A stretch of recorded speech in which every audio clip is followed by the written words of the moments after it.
Hi, and welcome to Senior Night 2018. The Wampus Cats are playing host at the Catholic.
We're live, so we are in good shape here. All right. So Peyton Bloomhorst is the first senior cheerleader. She's the daughter of Paul and Jamie Bloomhorst.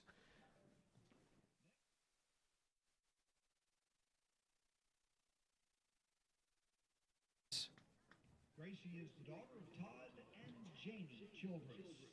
So this is very different than Homecoming. Right, where we get the biographies of each Yeah. of the young We ladies. find out that they like to sleep. Right. Coach Ashcraft out there, of course. Harry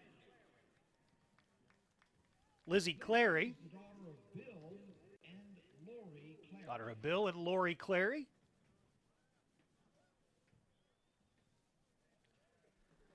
Saw Coach before the game and said, "You good?" And he said, "Yep, just trying to keep everything in order." That's pretty much his full job, is to keep everything in Right. order now. Emma Harrod, the daughter of Bruce and Sheila Harrod. Bruce and Sheila Herod. These are the senior cheerleaders being introduced. Kate Pillow. Our homecoming queen from 2 weeks ago, Kate Pillow, the daughter of Greg and Sherry Pillow. We found out that cheerleading is one of the 132 things that she does at Conway High. That's right. We did have a lengthy list of activities for Kate Pillow. Julia Razor, Julia is the daughter of Michael and Margaret Razor. the daughter of Michael and Margaret Razor. Sideline cam on senior night. Extra clear. Reed.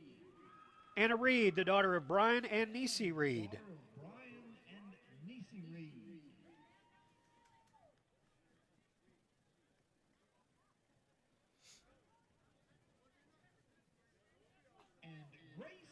And Grace Ann Thone is our last senior cheerleader, the daughter of Scott and Meredith Thone.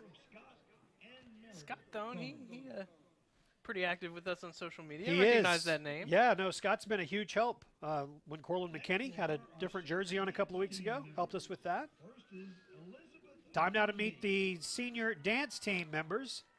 Elizabeth Ablandi. Elizabeth is the daughter of Fred and Susan Oblondy. Fred and Susan Ablandi are her parents.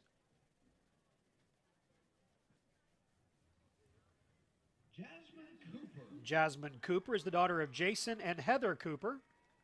Jasmine is the daughter of Jason and Heather Cooper.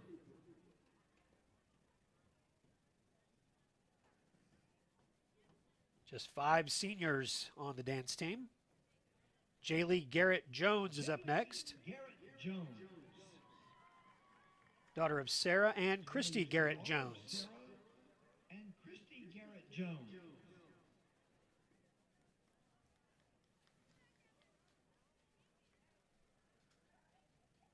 Zanaya Wilhite is next. Zanaya Wilhite. The daughter of Carl and Myosha Wilhite. Zanaya is the daughter of Carl and I feel like we've seen Zanaya for A number Forever, of years, yeah. She obviously has a very unique look. She has been a great performer for years on that dance team. And Elena Wilchin, daughter of James and Suzanne Wilchin. Suzanne Wilchin.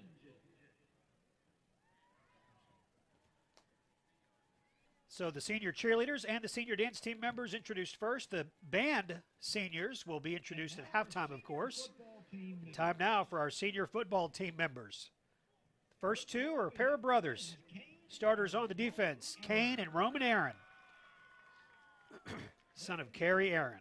There's probably some competition with them because Kane Aaron has 40 tackles on the year. Roman's close behind at 34. So maybe they've got a 2-game competition the rest of the way. Roman sure had him in the interception world. Boy, that was a great pick he had last week. Diana Balin, she's the daughter of Louisa Tapia. Diana, one of the managers for Coach Fimple that he talks about during our pregame chat. We'll have that for you in just a little while. There's Deonta Bennett. Got in the end zone a week ago. Son of Jacqueline Bennett. Yeah, we got familiar with Deontay last week. It was a lot of fun. Real leader on this team that is unfortunately still wearing street clothes is Malik Benton, son of Harvey and Donna Benton. Let's hope to get him back next week. Yeah, leads the team with 3 interceptions. Aaron Cottle. It's Aaron Cottle, the son of Jason and Felicia Cottle. Aaron is the son of Jason and Felicia Cottle.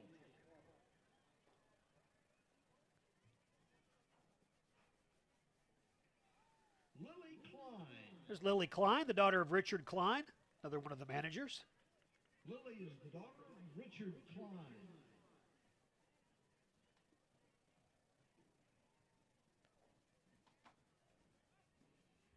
Joaquin Correa is next. Joaquin Correa. Joaquin is the son of Isidro and Maria Correa. Maria Correa, his mom there. Daniel Seipert's coming up next, son of David and Nicole Seipert. Daniel Seipert.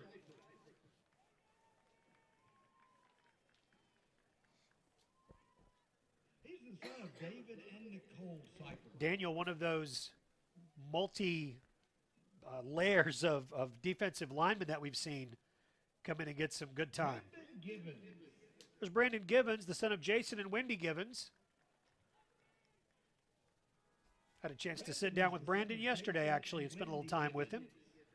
How'd that go? It went really well. Really nice young man. He was writing a paper. He's taken some classes at UCA and was writing a paper and asked to interview me as part of that, talk about sportscasting and how I got into it, and really enjoyed that that visit with him.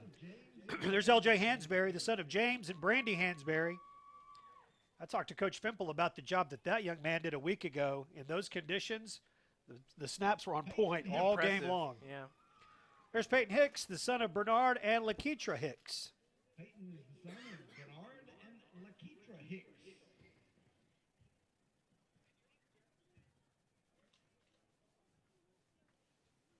Giovanni Johnson. Giovanni Johnson.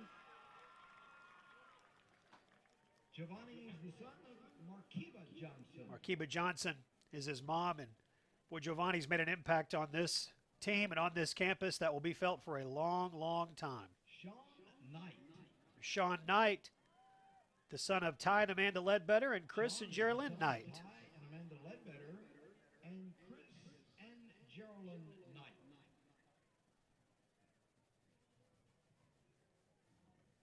Eric Lee. Eric Lee, the son of Tim and Kim Lee. Eric is the son. Probably an interesting night for Coach Ashcraft because he knows all of Every these one of players. these kids, yeah. So closely. And I love senior night because we get to see the faces of players like Eric Lee. And Jake is the son of there's Jake Lennon, number 42, the son of Jay and Andrea Lennon. You know, there's the players that we all know just from watching this team so closely. Then there's the players that we don't know as well. They don't get as much playing time. But well, they're out here early, late, working hard. Such a huge part of this team. And I love when they get a little bit of recognition on a night like tonight. There's Matt Lena, the son of Kirk and Kristen Lena.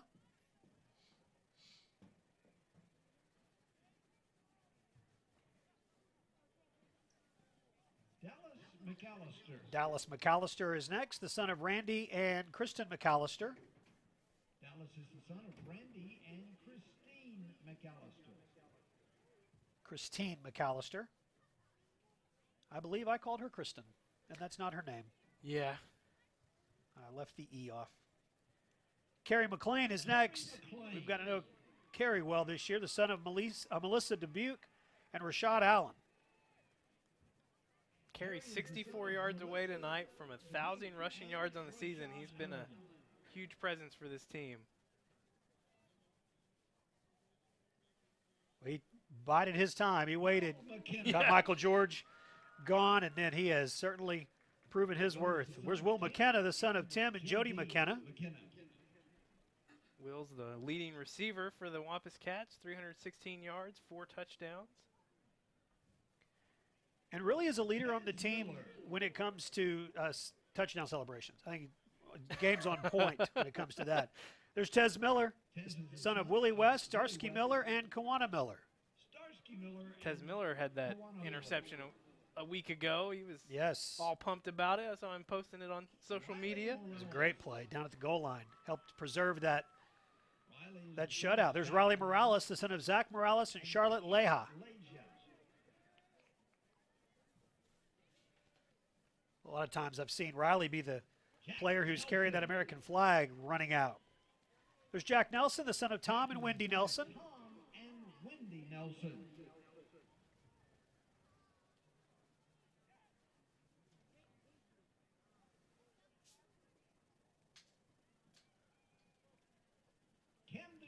Norwine. There's Camden Norwine, the son of Mark Norwine and Deanna Runyon.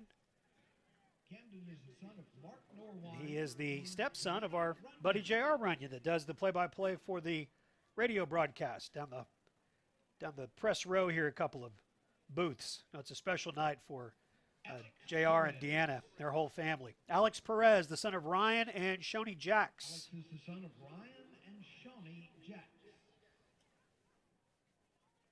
She's on her phone. Hey, give me just 1 second. Yeah. Okay, just I a got second. to check something real quick. Maybe she's getting ready for a selfie. I don't know. There's Lawson Points, son of Victor and Michelle Garza. Is the son of Victor and Michelle Garza. Another one of those managers that Coach Fimple talked about. They have a real close relationship with the coaching staffs, of course. And so you mentioned how Coach Ashcraft obviously knows him and worked closely with him. Good to see. Get one of those pullovers.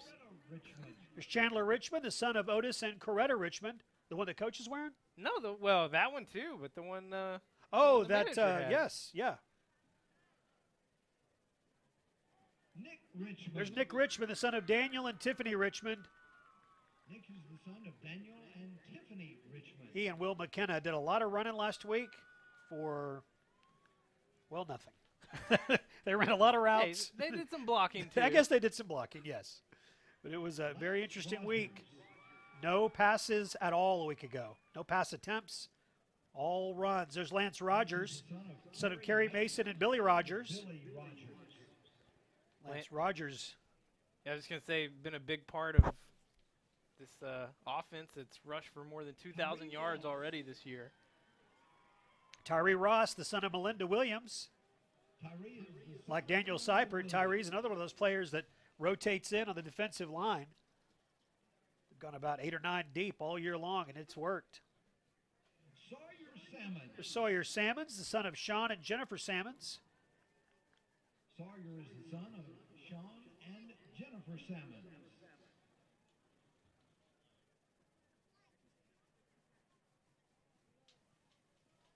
Jacarius Searcy. Jacarius Searcy, the son of Ernest Searcy and Amanda McClure. Jacarius is the son of Ernest Searcy and Amanda McClure. The other thing I like about senior night is you get to see their faces, Right. like their actual faces, because there's no helmets on. That's right. Smith. There's Caden Smith, the son of Joshua and Tracy Smith. Hayden is the son of Joshua and Tracy Smith.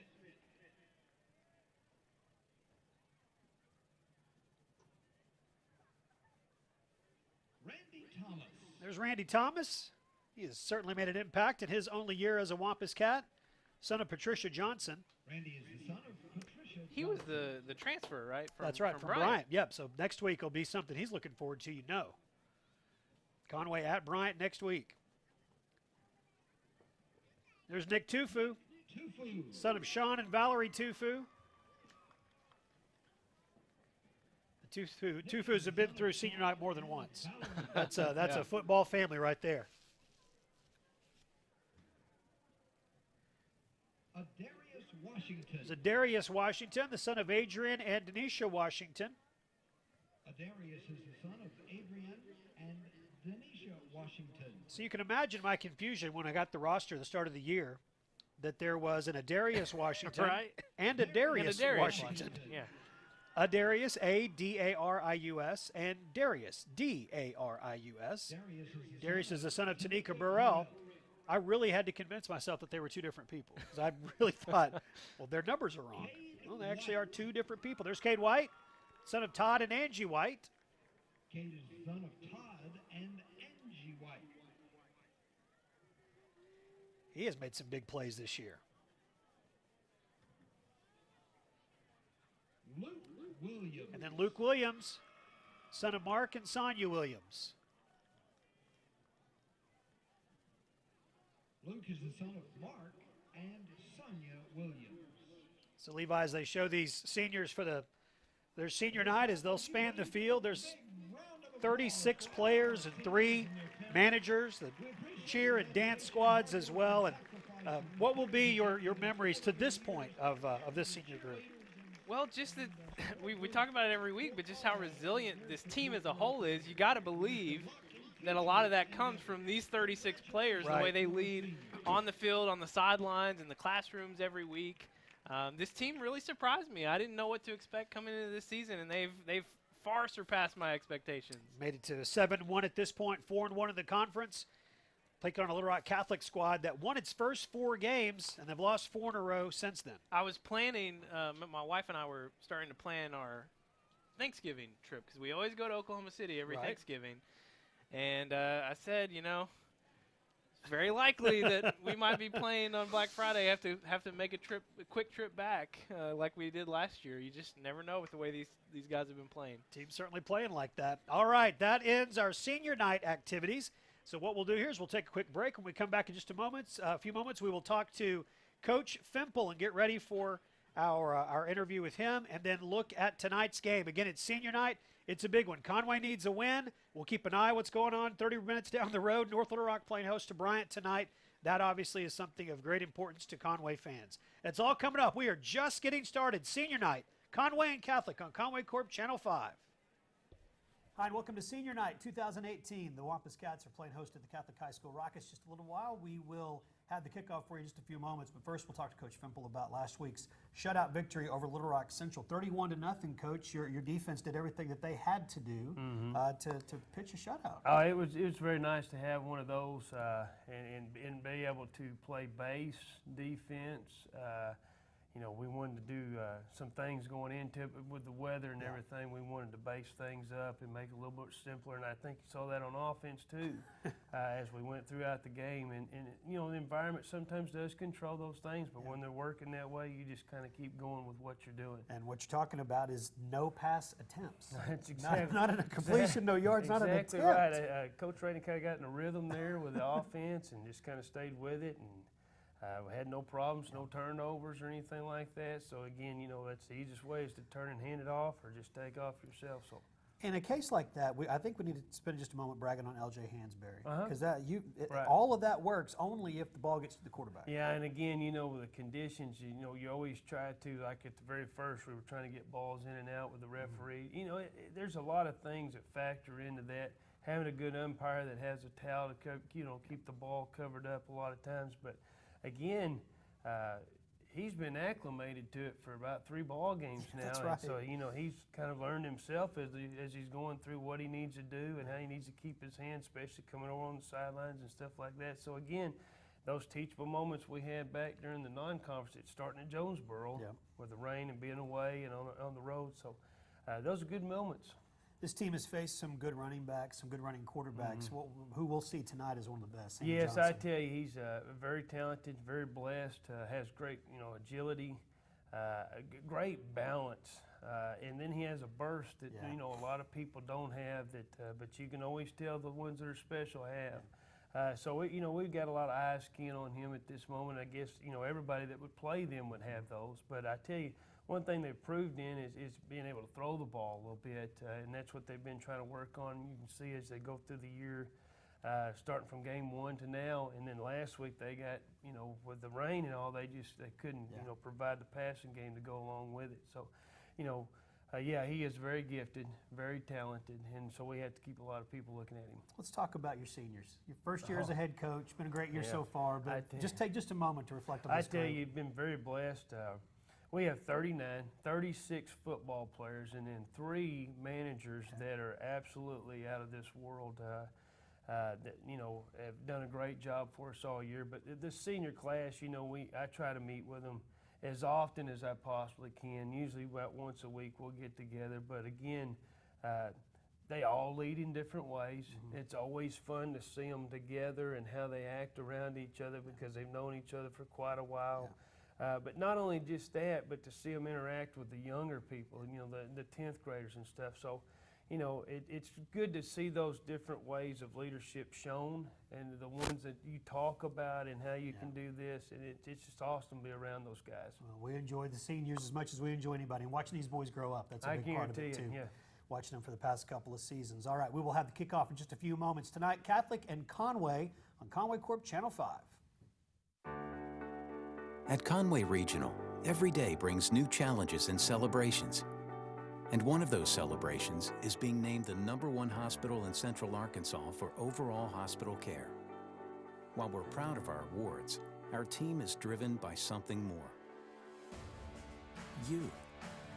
You're our #1. And for us, that's the #1 worth celebrating. One team, one promise. Conway Regional. At Conway Regional, every day brings new challenges and celebrations. And one of those celebrations is being named the #1 hospital in the state for orthopedic care. While we're proud of our awards, our team is driven by something more. You. You're our #1. And for us, that's the #1 worth celebrating. One team, one promise. Conway Regional. Person right now. Okay, thank you. Because we caught it all. Colors being retired from the field. And they are colors being retired from the field, and we will have both teams making their way onto the field in just a moment. Tonight, Conway and Catholic. Conway comes into the game 7-1 on the season, 4-1 in conference play. Catholic comes in 4-4 overall and 1-4 in conference play. Catholic was one of the teams in the state that did not play in 0 week, as we've talked about 0 week all season long. They started with an open week on August 24th and then beat Sylvan Hills, beat Jacksonville, beat Jonesboro. We know how good that Jonesboro team is. And then went on the road and beat Cabot in a game that was started on a Friday night, had to be finished the next day because of weather. And they were 4-0 for the first time in a really long time, and then lost to Bryant, Northside, North Little Rock, and Southside leading into tonight's game. All that being said, though, they still have a chance at that playoff spot, the 6th seed, with victory next week over Central. They may be in a pretty good spot, and that might mean Cabot and Mike Malham's last year is not going to make the playoffs. So we'll have to see how that all plays out. But what we're most interested in, of course, is what's happening with Conway. And the Wampus Cats are playing good football, Levi, and I know they're excited about senior night. Yeah, and like you said, Catholic, still a lot to play for. Conway, you got to make sure you're not looking ahead to next week. You got to make sure you stay in the present tonight. Then all the emotions of it being your last senior night, your last home game as a senior. There's a lot of things that if you don't keep in check, this game might be a little closer than you want it to be. So just take a breath, everyone, and let's stay focused on the task at hand. Well, and Catholic still has their very talented running back, Sammy Johnson. It feels like he's been there a really long time because he was such an integral part of their team as a sophomore. And he has not slowed down any 195 rushes this year, over 1,000 yards rushing so far, and he's been in the end zone 12 times. He's received interest from Texas State, UCA, UAPB, Idaho, Arkansas State, all looking at #1, Sammy Johnson.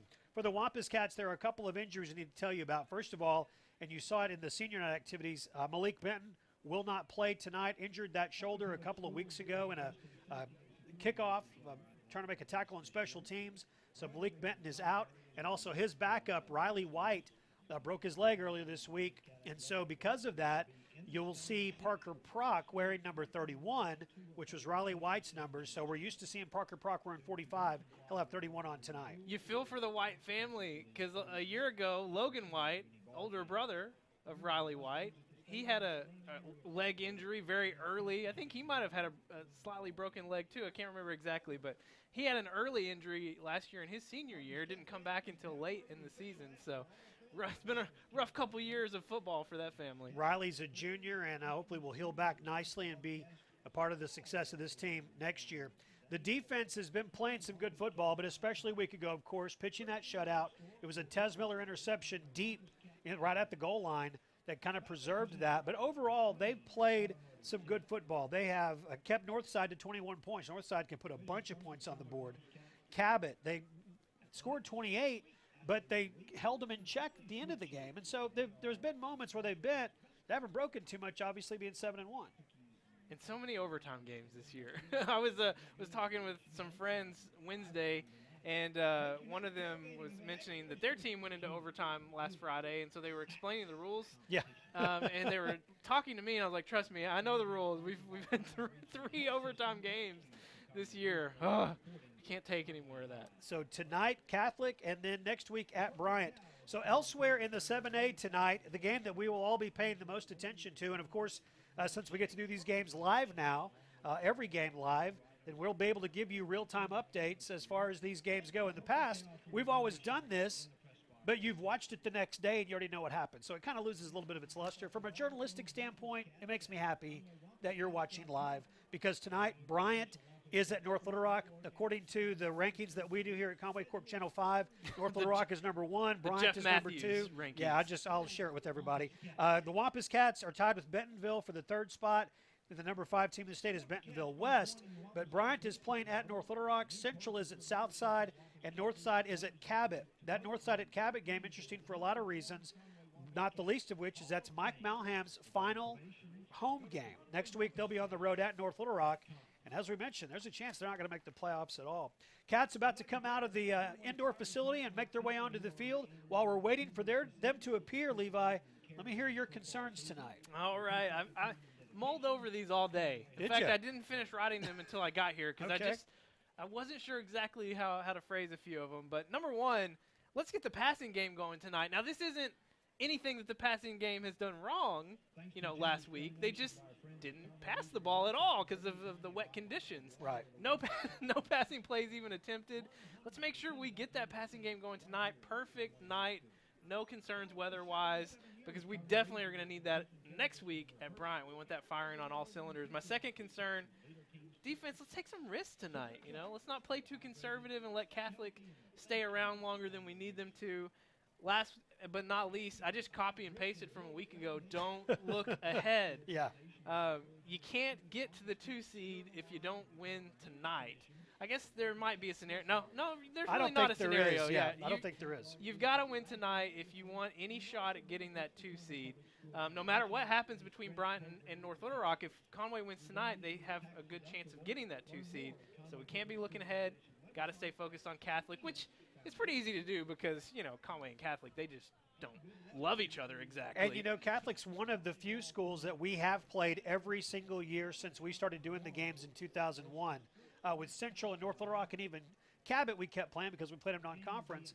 But some of those other Central Arkansas schools, they went to the east, and we were playing the Siloam Springs and Greenwoods of the world. Yeah. And so, but Catholic is another one of those schools that we've continued to play every single year. So, yeah, the rivalry runs deep with the all-boys school in Little Rock. I was telling someone about Catholic and Conway being rivals, and they're not really from Conway, so they were like, why are they rivals?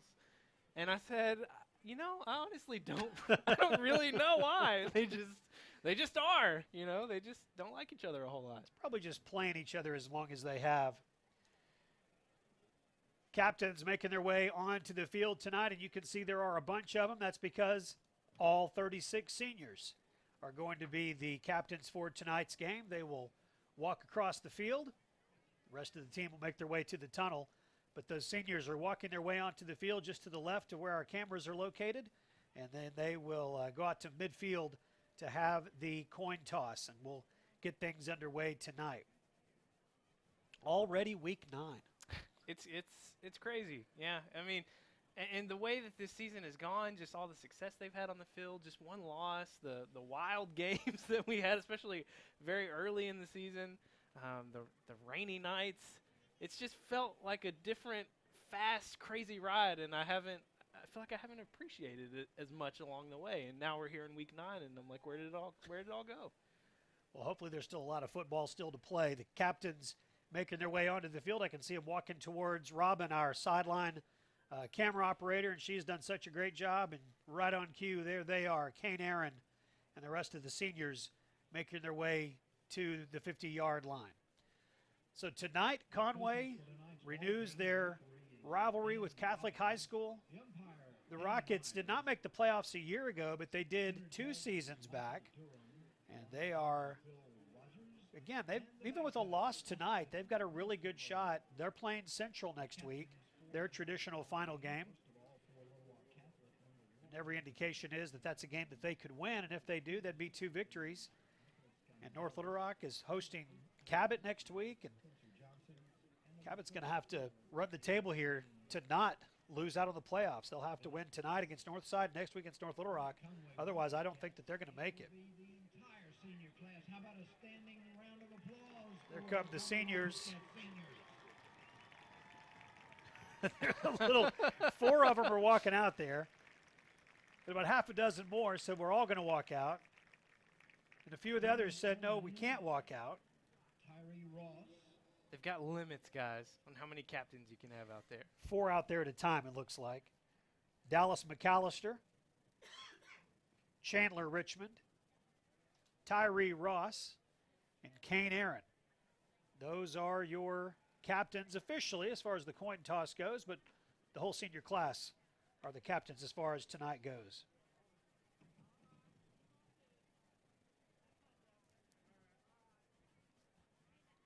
Chandler Richmond. Whew, that almost gave me a heart attack. Missed out on something funny there. I don't know what the referee made the Catholic player laugh. Sorry, I was looking down the sideline and I saw someone on crutches with the number 4. Oh, And I was like, wait, what? I know Giovanni's not hurt, but still, the sight of someone else wearing number 4 on crutches made my heart skip a beat a little bit. Dylan Silverman Barnes, number 4, in addition to our starting quarterback, who is very much ready to go tonight. This is taking some time. Well, I started the senior night activities just a few minutes earlier than normal, and it's given us a little extra time on the back end of that. Yeah, and by the way, if you're watching on Channel 5 or 585, we did have some people concerned that we missed the cheerleaders and the dance team at the start of the senior night festivities. That only happened on Channel 5 and 585. Right. Because of them starting a little early. But we were live and captured all that on YouTube. So if you guys want to see that full broadcast, including the cheerleaders and dance team, you can catch that on YouTube after the game. And it's easy to find that. You can just you can go to YouTube and search, or go to conwaycorp.com/WC2GO, WC2GO. And yes, you can see everything that happened before 6:30 when we came live to the television station. All right, we are just moments away, finally, from getting this game underway. The seniors are going to make their way to the back of the tunnel. They will come through, and we will get ready to go. 2018 home season ending as far as the regular season goes. This team will host a home playoff game, whether it's in the first week of the playoffs or the second week of the playoffs to be determined. But they will have a home game to go. Wampus Cats making their way on. Andy Hawkins doing Andy Hawkins things on the microphone and bringing the guys out. Great look from our sideline camera. We will get things underway. John Fogelman and his Catholic High School Rockets make the trip up. There come those seniors. Locked arm in arm. And they have got a focus. They have definitely got a mission, and everything that they want is still very much out ahead of them. Yeah, we've been talking around it all pregame, but regardless of what happens at Bryant and North Little Rock tonight, Conway wins tonight. That 2 seed very much in play for them if they can go to Bryant and get a win. And that's if Bryant wins or North Little Rock wins tonight, that 2 seed very achievable for these Wampus Cats. Coach is talking to the Wampus Cats, and they are ready to go. They have played some interesting games this year. The whole Cardiac Cats thing was certainly a theme for a while. Last week it was just a dominating run-oriented, exclusively run-oriented attack that led to the shutout victory over Little Rock Central. We'll see what they can do tonight. Shane Smith, Luke Bailey, and Deonta Bennett will go deep to receive the opening kickoff.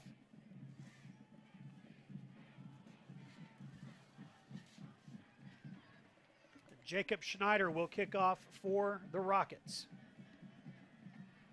So Conway with the ball first, and a chance to put some points on the board early on, get an early lead. That hasn't been a part of the story most of the year. You mentioned it earlier, it is an absolutely perfect night for football. There is no rain, the temperatures are cool, clear, and we are underway. Reverse to Shane Smith. Shane Smith pushed out of bounds. Gets the ball to the 49-yard line. Smith with 2 touchdowns on kickoff returns earlier in the year. Had his eyes on that one as well, but a good angle taken by the defender. It pushes him out of bounds. The Cats have it 1st and 10 at the 49-yard line. Yeah, good to see Shane get a nice return to start things off. He's had a few games where they've been kicking away from him, hasn't had many opportunities. Bryce Bohannon, Will McKenna, and Nick Richmond are out wide. Kerry McLean behind Giovanni Johnson. Johnson throws, incomplete, Johnson passing. intended for Will McKenna. Giovanni Johnson and Kerry McLean start in the backfield. Johnson was defending. 2nd down 10, Conway. Nick Tufu is the H-back, and Slade Smith starts at tight end. Along the offensive line, Robert Scott, Lance Rogers, L.J. Hansberry, Zolvensis, and Hayes Denton. 2nd down and 10.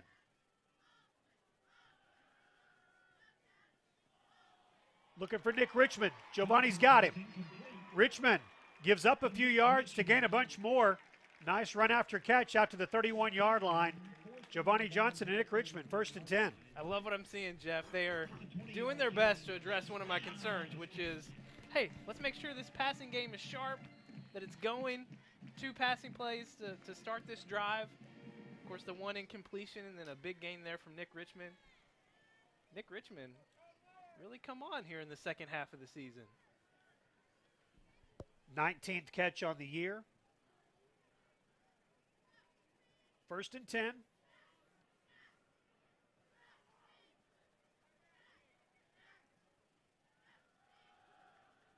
Johnson runs Giovanni Johnson to the keeps football. 27-yard line. Oh, man, Kerry McLean out there lead blocking for him. Trevor Carther on the stop. 5 yards. I'll let Kerry 2nd down. play a little 5. fullback zone. He can handle himself blocking. 6 foot, 185-pound senior Kerry McLean. We know the kind of speed he has. We've seen that on display this year. Timeout going to be called. Let's see. I believe it is going to be Conway calling it, and it is. We'll take a break. 11:09 to play. We're less than a minute in. 30 seconds, and we're back on Conway Corp Channel 5. At Conway Regional, every day brings new challenges and celebrations. And one of those celebrations is being named the #1 hospital in Central Arkansas for overall hospital care. While we're proud of our awards, our team is driven by something more. You. You're our #1. And for us, that's the #1 worth celebrating. One team, one promise. Conway Regional. Coaching staff didn't like something that they saw, and they called a timeout on 2nd and 5. 3 wideouts. 2 tight ends. Nobody in the backfield along with Giovanni Johnson. He'll run the ball. Runs right behind Hayes Denton down to the 20-yard line. Usually when there's no one in the backfield but the quarterback, you just assume it's going to be a pass play. But I Right. never assume that with Giovanni. I'm always like 50-50. It could go either way. I'm not sure. So 3rd down and less than a yard. We are just underway. First drive of the night for the Wampus Cats. Cats looking to go 8-1 on the regular season. Kerry McLean. Kerry running hard Takes it to the 11. to the 11-yard line. That will be enough to move the chains. It's a Conway Regional Health System 1st down. And it is 1st and 10. Ball at the 12. That's what I like about Kerry McLean. You need 1 yard. Well, how about 7? Because 7's better than Yeah. 1.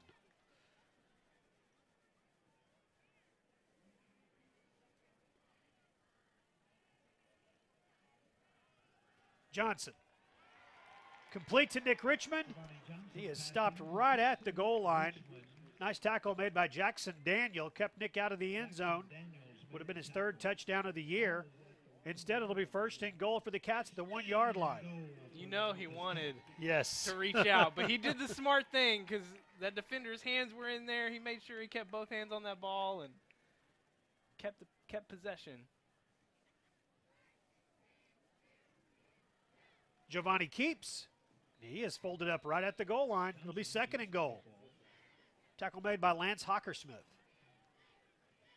Play just took a little bit too long to develop. We're used to seeing this formation here in this area of the field I like to call Giovanni land. Right. Giovanni's got Kerry McLean populating Giovanni land with him. Bohannon in motion. It'll be Kerry McLean, and he will be into the end zone. Kerry McLean, his 6th rushing touchdown of the year, and the Cats strike first. And they strike like they've been striking the majority of the season with a running touchdown to finish things off. Great opening drive by the Conway Wampus Cats. Started off with that great return from Shane Smith. Good field position. Cats take advantage. Will Hoag's extra point splits the uprights, and the Cats are on top early, 7-0. 30-second break, and we're back on Conway Corp Channel 5. Hey Wampus Cat fans, David Grimes here. I'm a big fan and a proud member of the Wampus Cat Booster Club. And now is a great time to join the Booster Club. Booster Club members get to vote to help induct the class into the new Wampus Cat Sports Hall of Fame. To find out how you can join, go to ConwayWampusCats.com and click on Inside Athletics. Believe me, there's never been a better time to join the Conway Booster Club.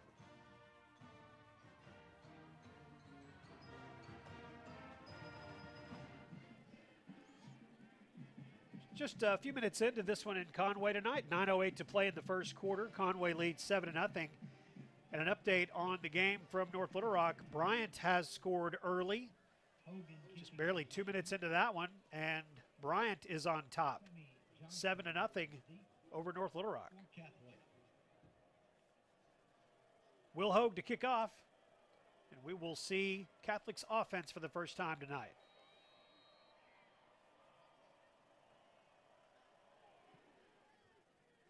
Little pooch kick down to the 27-yard line. It's bobbled and then taken. And then a nice return. Nathan Johnson returns it. Bit unusual, not what we've come to expect from. Yeah, we've seen a number of touchbacks from Will Hoag all season long, but that one kicked a little short. Yeah, I think 14 to be specific. So you know he has the leg. You assume there's some strategy that the Cats are trying to employ there. Cooper Monroe is their senior quarterback. He wears number 2. 4 wideouts. Sammy Johnson behind him in the backfield. Pass. Monroe throws deep. Pass is incomplete.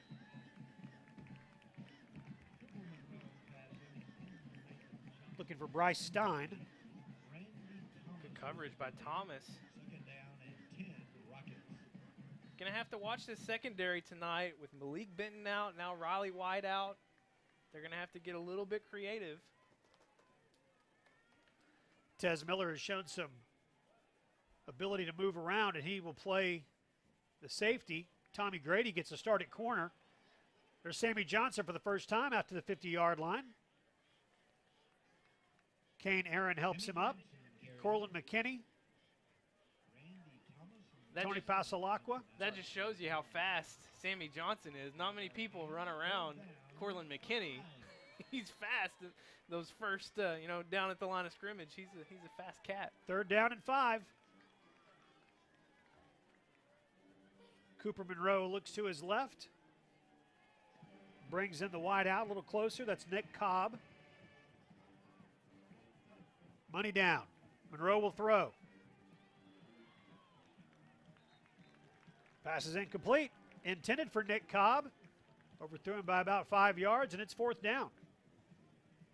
Tommy Grady in coverage there. Looked like a little bit of maybe miscommunication. It did seem like it was thrown to a different route than the one that was run.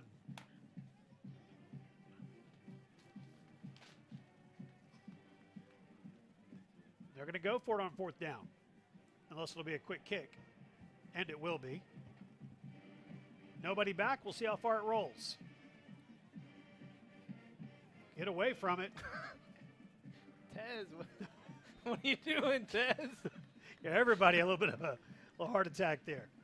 Tez Miller got real close to it. All right, it's Conway football at the 11-yard line. 39 yards. Sorry, I'm watching Tez on the sideline. Coach is coming over and just give him a little tap on the helmet, little reminder. Just a reminder. Yeah. Yep. We don't want to touch the ball. So Giovanni Johnson will come out.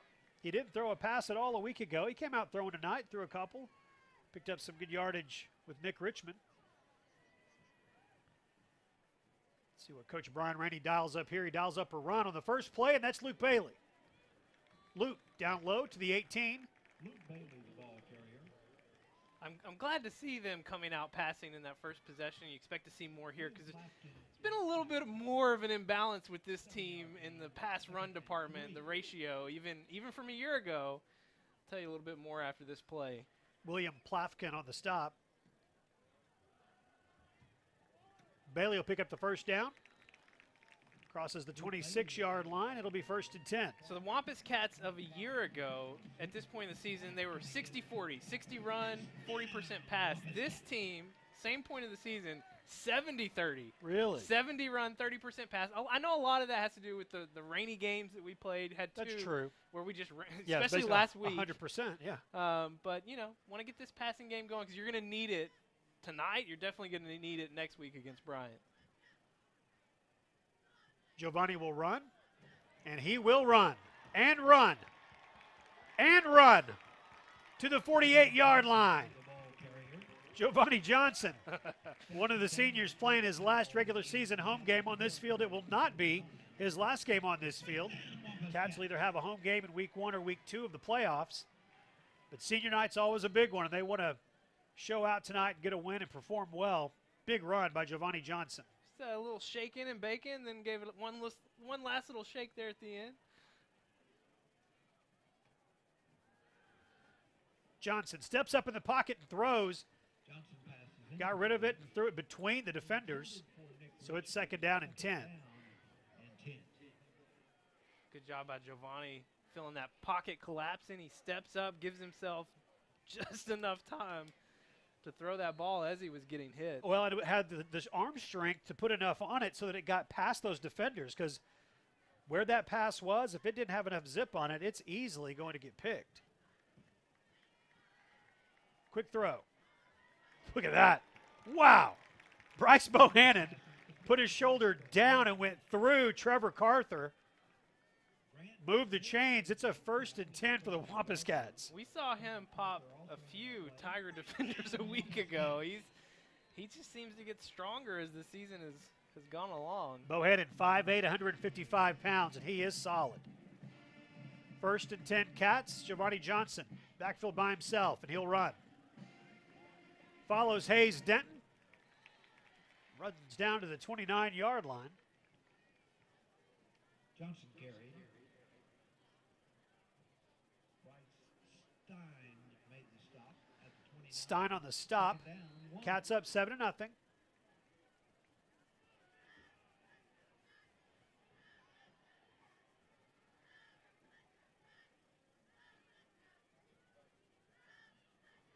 Johnson to throw. Nick Richmond, those good hands, goes up and catches it backhanded and gets into the end zone. Touchdown, Wampus Cats. Nick Richmond's 3rd touchdown catch of the year, and Giovanni Johnson's 8th touchdown pass. The Cats are up 13-0. They've been loving that crossing route tonight. 2nd time they found Richmond, and this time he's able to use his speed, get a nice cut, and it was just a foot race to that right corner of the end zone.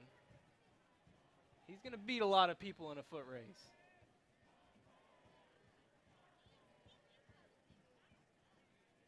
Hogue's missed 1 extra point this year. That streak continues with Will Hogue going through the uprights, and it's 14-0. The Cats are on top. 6:22 to play in the first quarter. 30 seconds, and we're back on Conway Corp Channel 5.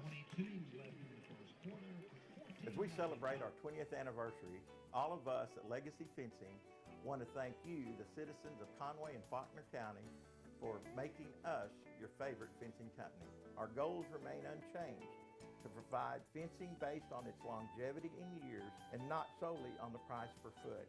We do one fence at a time at a competitive price. For 20 years now, Legacy Fencing has been turning first-time customers into returning customers. That's the Legacy difference. 6:22 to go in the first quarter. Cats are up 14-0, and about a half hour down the road, it's the same score, 14-0. Bryant. Bryant is beating North Little Rock 14-0 early on from Charging Wildcat Stadium. It's funny, you sound a little surprised, and you know, I understand because North Little Rock has been so dominant. But Bryant, they're really good too. Another short kickoff taken at the 20-yard line, and returner driven back to the 25. And it will be 1st and 10 there for the Rockets. That North Little Rock team has been, Bryant is good for sure. There's no denying that at all. They're ranked number 2, and rightfully so. But that North Little Rock squad playing at home, 30-plus game winning streak. Yeah. It's a surprising score, but a whole lot of football to play there, much as there is here. Of course. Both teams early in their games. What do you think the last time North Little Rock was down 14 points That's in a probably game? been a really long while. Sammy Johnson. Reed Hughes was there. Parker Prock wearing number 31 tonight in place of Riley White in honor of his teammate. Riley broke a leg earlier in the week, and I would assume that there will be one player, probably one junior, a classmate of Riley's, that'll wear 31, unless Parker just wears it the rest of the year. But that's the reason for the change tonight. We've passed the halfway point of the first quarter. Cats are up 14-0. Cooper Monroe will run. Hit at the 32-yard line and dropped. That is going to be Parker Prock on the stop, and 3rd down upcoming for Catholic High School. They've got to get out to the 38-yard line for a 1st down.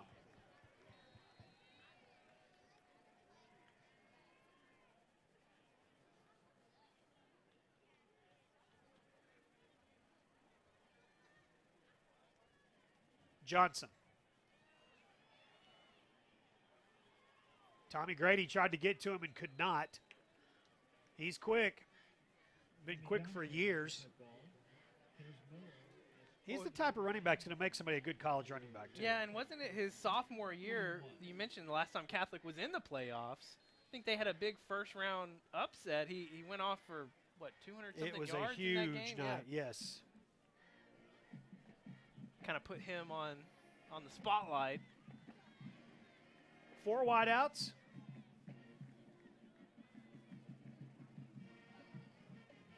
New quarterback in the game.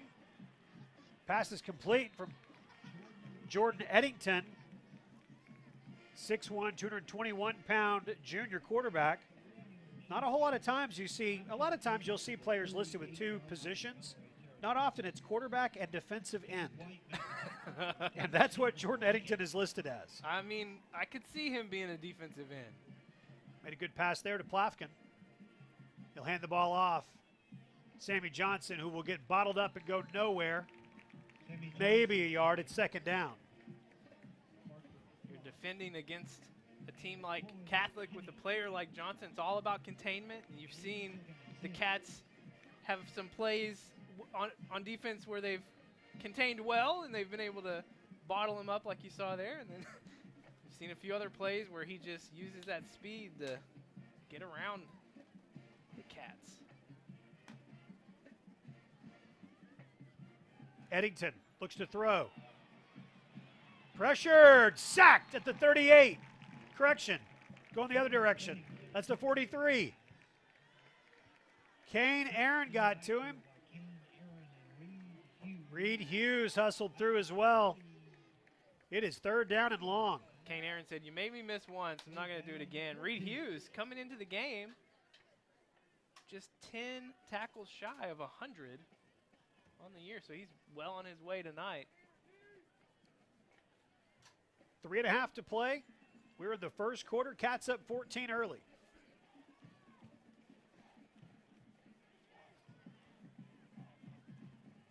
Eddington looks left. Ducks away from pressure. Tackled at the 35-yard line. Parker Prock went low to get him. Corlin McKinney had him up top. How did he get away from that? Parker Prock is a smart guy. He said, this guy's a defensive end. I'm going low. Disguised as a quarterback. I'm not going high. So it's 4th down and 7 from the 35-yard line. Eddington throws. Huge hit at the 30-yard line. Tommy Grady just put a lick on Toby Steinkamp. That's short. And it is going to be 1st and 10 Wampus Cats. The defense stands tall. What a play. We talked about it a week ago, how nice it would be to get that shutout on the road, give your defense a confidence boost. And they're playing with a lot of confidence here tonight.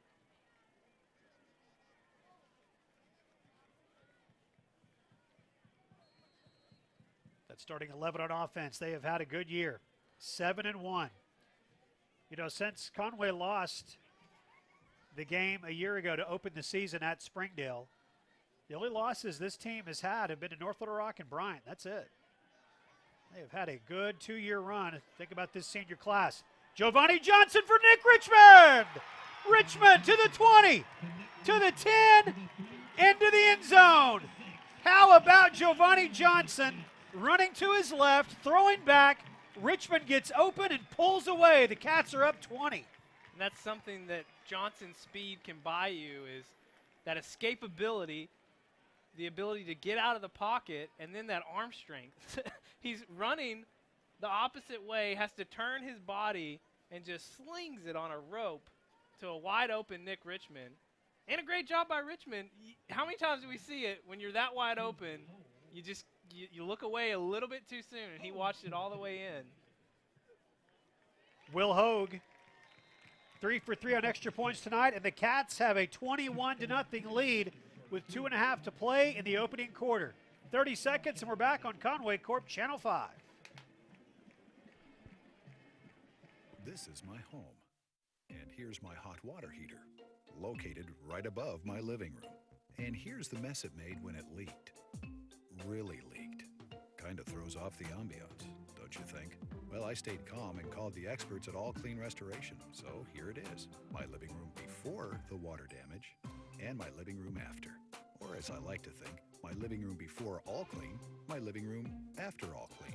All Clean Restoration, proudly serving all of Arkansas. 2:33 to play in the opening quarter, and Conway's up 21-0. A 71-yard touchdown pass from Giovanni Johnson and Nick Richmond, and really outstanding plays on both ends of Johnson's throw and Richmond getting open. And as you said, it's worth mentioning again. He caught the pass. Yes. Because we've seen a number of times that doesn't always happen. Not with just Richmond. Oh, but no. Just in general, I mean, when you're that wide open, it's easy to get. Whoa! Looked like there's going to be a strip Sammy there. Johnson, and he is battling. 9 of the 11 Wampus Cats on the field were surrounding him. Little bit of a disparity in total offense between the two teams. Is there? Here, we're still in the first quarter, Yeah, aren't we haven't played 10 minutes yet. Wow. 211 total yards of offense for the Wampus Cats, 142 in the air, 69 on the ground, just 48 total yards of offense for Catholic. Catholic will bring their starting quarterback back on, Cooper Monroe, and he will hand off to Sammy Johnson. Corlin McKinney got a hand on him and slowed him down. Parker Prock and Roman Aaron helped finish him off. You mentioned that call out earlier about losing to Springdale in the opening game a year ago. Right. Then only losing really to Bryant and North Little Rock since then. I was looking at that Springdale game in prep this week. We didn't even rush for 100 yards in that game. It really stood out to me thinking about the season that Michael George had. And then, of course, the season that this Wampus Cat team has had rushing. That was a stark standout to not even get 100 rushing yards in that game. Yeah, to go on the road and lose to Springdale week 1. And, yeah, for the run that this team has had since that game has really been remarkable. They're up 21-0 tonight. I did some more analysis on the where this team stands rushing the ball in terms of, compared to last year's team, which had such a great year rushing the ball. Next time we're on offense, I'll share some more about that. But are you getting enough sleep? So you're doing a lot of research. Well, I've switched my sleeping strategy. Have you? And I feel like I have more energy. Of course, a good Wampus Cat team helps because it keeps me excited. Look at that. Wampus Cat defense, Jalen McEwen, Parker Prock, Cade White. Just keep calling off guys in blue jerseys. Kane Aaron. Great look. I went to a junior high game yesterday in Greenbrier. To do more okay. And it's just so odd to sit in the stands because you hear things that, of course, we could never say on air. Because the first thought I had when I saw him go back like that was I wanted to say, you're going the wrong way. But right. That was just because I was in the stands yesterday. 4th down, a punt upcoming. Spiraling kick taken at midfield. And it will be returned. Bryce Bohannon to the 41, and the Cats will have it there 1st and 10. All right, let's talk about this rushing attack this year. I'll give you another opportunity, Jeff. Last time we did this, it was a few weeks ago. I'll pose the same question. Through 8 games in the season, which team do you think had more rushing yards? The 2017 Wampus Cats with that amazing running back in Michael George, or the 2018 Wampus Cats with this wide variety of running backs and a rushing quarterback? I feel like you try to trick me on these, so I'm going to say last year's team. Well, you would be wrong again. It's the 2018 Wampus Cats. Kerry McLean, he's one of the reasons why. Picking up 10 yards like it's simple. And it's not even close either. Really? It's a 211-yard difference. Isn't that crazy? That is absolutely crazy. Some of it is, again, because last week we didn't pass the ball one time. That's true. Then we had a week, in week 1 of our conference season, we had 9 passing yards. So I guess that does hurt the totals a little bit when you have 2 full games with 9 yards. Fumble on the play. Catholic is saying that it's their football. There's been no official say otherwise yet. Now they will. Fumble on the play. So the Cats send their defense back out. I'll give you the final stats here. So through 8 games, the 2017 Wampus Cats had rushed for 1,881 yards. But pretty much, I'd say 90% of that came from one player. Michael George, yeah. Through 8 games with this team, 2,092 rushing yards. But it's been spread out so much between Kerry McLean, Bryce Bohannon, Luke Bailey, of course, what Giovanni's done, over 500 rushing yards. Man, that's a great look right down the line there from our sideline camera. Sammy Johnson, and he is tough to bring down. Good look at it there. Goes down as the horn sounds. We have played 1 quarter, and it is all Conway so far. Cats are up 21-0. We will take a 60-second break between the 1st and 2nd quarter and come back on Conway Corp Channel 5. Centennial Bank builds relationships. That's why our bankers roll up their sleeves to support Conway and Faulkner County. They are folks you know and value for mortgages, business loans, and all your personal banking needs. Community involvement and exceptional service from people you know. That's the Centennial Bank way. Centennial Bank's legacy started right here in Conway and is still growing. Centennial Bank, building legacies, one relationship at a time. At Conway Regional, every day brings new challenges and celebrations. And one of those celebrations is being named the #1 hospital in the state for orthopedic care. While we're proud of our awards, our team is driven by something more. You. You're our #1. And for us, that's the #1 worth celebrating. One team, one promise. Conway Regional. Set to begin quarter number 2. The first quarter belonged to the Wampus Cats, 21-0, as the Cats have the lead on senior night. That's Sammy Johnson out to the 46. Just takes one crease. He'll make you pay. Roman Aaron adds to his tackle totals.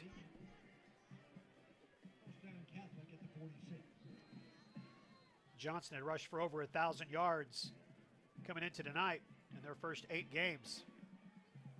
Goes airborne and is greeted by Parker Prock, who gets up. Nice. What a play. Second down and 6. I love that we have juniors like Parker Prock on the field, that we're going to get to see another season out of him. Eddington tackled in the backfield. Give the sack to Corlin McKinney. It's that speed. Just seemed like he came out of nowhere. Watch 92. I believe that's his first sack of the season. Got him.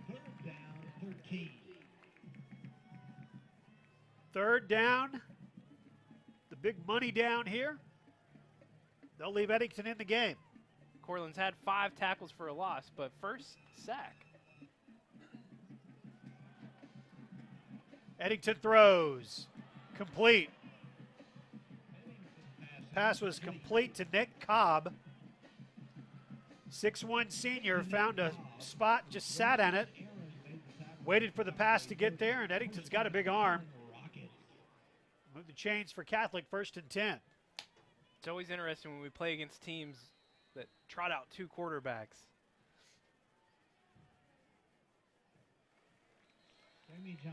Big blue wall there for him to run into. Be second down. Still 14-0. Bryant over North Little Rock. Southside, an early 7-6 lead over Central. The North Side and Cabot's the other game in the 7A Central. Mike Malham's final regular season home game and maybe his final game at home, period. Eddington, complete to Plafkin. William Plafkin, the senior, gets into the end zone, and it's 21-6. Just missed getting the sack, and they're getting pressure on him, but Eddington's showing some strength. Yeah, just got that pass off, and defense couldn't get a good angle. Foot race to the left pylon. Jacob Schneider will attempt the extra point. As Scott pointed out, points off turnovers seem to hurt a little bit worse. And the extra point is good. 21-7. Cats still have the lead, but it's down to 14. 10:08 to play in the first half. Back in 30 seconds on Conway Corp Channel 5.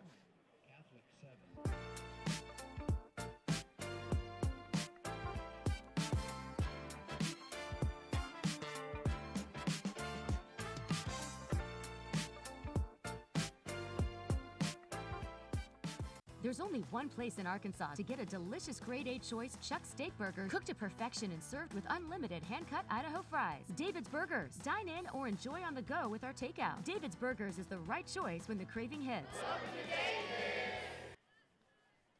Wampus Cats lead 21-7 following the touchdown for Catholic. I'm not trying to tell people what they should do, but every time I see that commercial, oh yeah, I want a cheeseburger. So it's working. They look so good. Commercials work, apparently. We thank all of our sponsors for being a part of Wampus Cat football. Of course, Conway Regional Health System once again with us, making Wampus Cats to go possible. And this year has been, without question, our most successful Wampus Cat to go season, as we have been able to broadcast every game live, and we've seen our viewership numbers go up and up and up throughout the year. Great return again, Shane Smith out to the 30-yard line. But for those of you who watch online, whether you watch on YouTube or watch it through conwaycorp.com/WC to go, or watch on our television broadcast if you live in Conway and have Conway Corp cable, Channel 5 or 585 in HD if you prefer. We appreciate you watching, and love to hear from you. Haven't had a chance to check in on social media yet, but if you're out there and you're watching tonight on senior night, let us know what senior you're watching. 5 Sports Live on Twitter, 5 Sports Live, or you can find us on Facebook and contact us there as well. Senior Will McKenna makes a catch of pass from Giovanni Johnson, his first of the night, out of bounds at the 40-yard line. Nice move by McKenna, a little juke, gets back inside, picks up the extra yards, and gets the first down. 17th catch on the year for Will McKenna. First and 10 Cats. It's a Conway Regional Health System first down. Next week, live from Bryant. And again, the Hornets on top of North Little Rock tonight. Will McKenna is the intended receiver, but Giovanni Johnson overthrew him by a couple of yards, and it's 2nd and 10. Last time we beat Bryant was in 2014 on the road at Bryant to go 10-0 in the regular season. I think we're due for a Bryant Hornet victory. Well, we are going to be running into a buzzsaw as they approach the end of the first quarter. Bryant just connected on a 73-yard touchdown pass, and they lead North Little Rock 21-0 as they are approaching the end of the first quarter. Kerry McLean, excuse me, that's Luke Bailey out to midfield. Luke Bailey to the 50-yard line. You talked about some of those other juniors that it's going to be fun to have back. Luke Bailey's another one. Be good to see him. I'm glad you said that because Luke Bailey, you know who he reminds me a lot of? Kerry McLean. A year ago, just the role, not the way that he runs the ball. I understand what you're saying. But the role that he's played this year for this team. Yes. Is exactly what McLean did a year ago. And so it makes me expect big things from Bailey as we get into next season. Giovanni Johnson will hand off to him. Bailey. Give him 8 yards. It'll be 2nd down. Do you expect Bailey and Bohannon, they could turn into a dynamic duo when they're carrying the majority of the load? 2nd down and 2. Cats up 21-7. McKenna. Be enough to move the chains. 1st and 10 for the Wampus Cats to the 36-yard line. The only points that Catholic put on the board were following a turnover. Cats fumbled the ball away. Catholic able to take advantage of it. The senior Will McKenna. First down, Cats at the 36.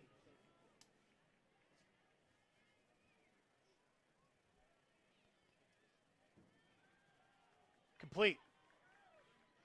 Johnson passing, complete to Will McKenna inside. Just love what we've seen in this passing game tonight. You've seen it all, really. Quick, short routes. We've seen the deep route. We've seen the play action, or probably wasn't really play action, but turned into play action as Giovanni was, running for his life. But he's done a lot tonight. Giovanni will run again. Johnson. Close to the 10. It is going to be enough for a first down. There's an injured Rocket on the field. They'll stop the clock here with 7:44 to play in the opening quarter. First down, Wampus Cats. Giovanni having a great night passing the ball, and he's also our leading rusher.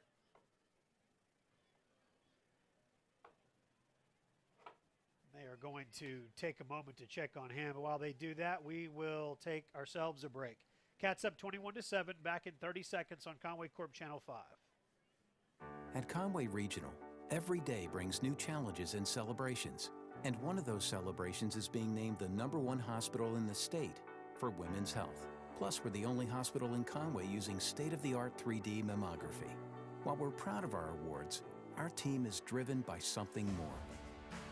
You. You're our #1. And for us, that's the #1 worth celebrating.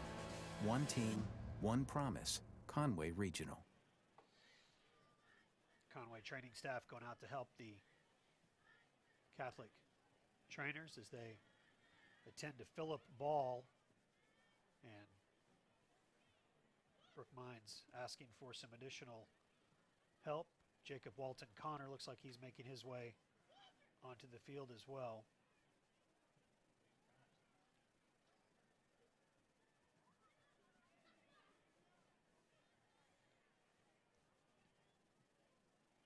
Now you hate to see that.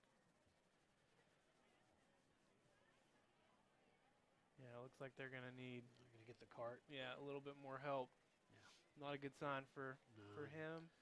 And the gentleman there in the Catholic hat, obviously texting, getting a hold of someone And we have a lot of fun calling football games, and you have a lot of fun watching them, but you just absolutely hate to see anyone injured. And, yeah, they're bringing the card out to get Philip Ball the additional help that he's going to need. Coaches Fimple and Fogelman out there checking on him as well.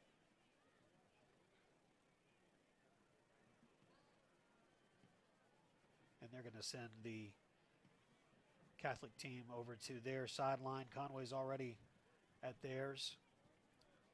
And I'll tell you what, while they continue to work on him, we will take another break here. We can take 60 seconds. They're going to be working on this young man for a little while. So we'll take a 60-second break here and then come back on Conway Corp Channel 5.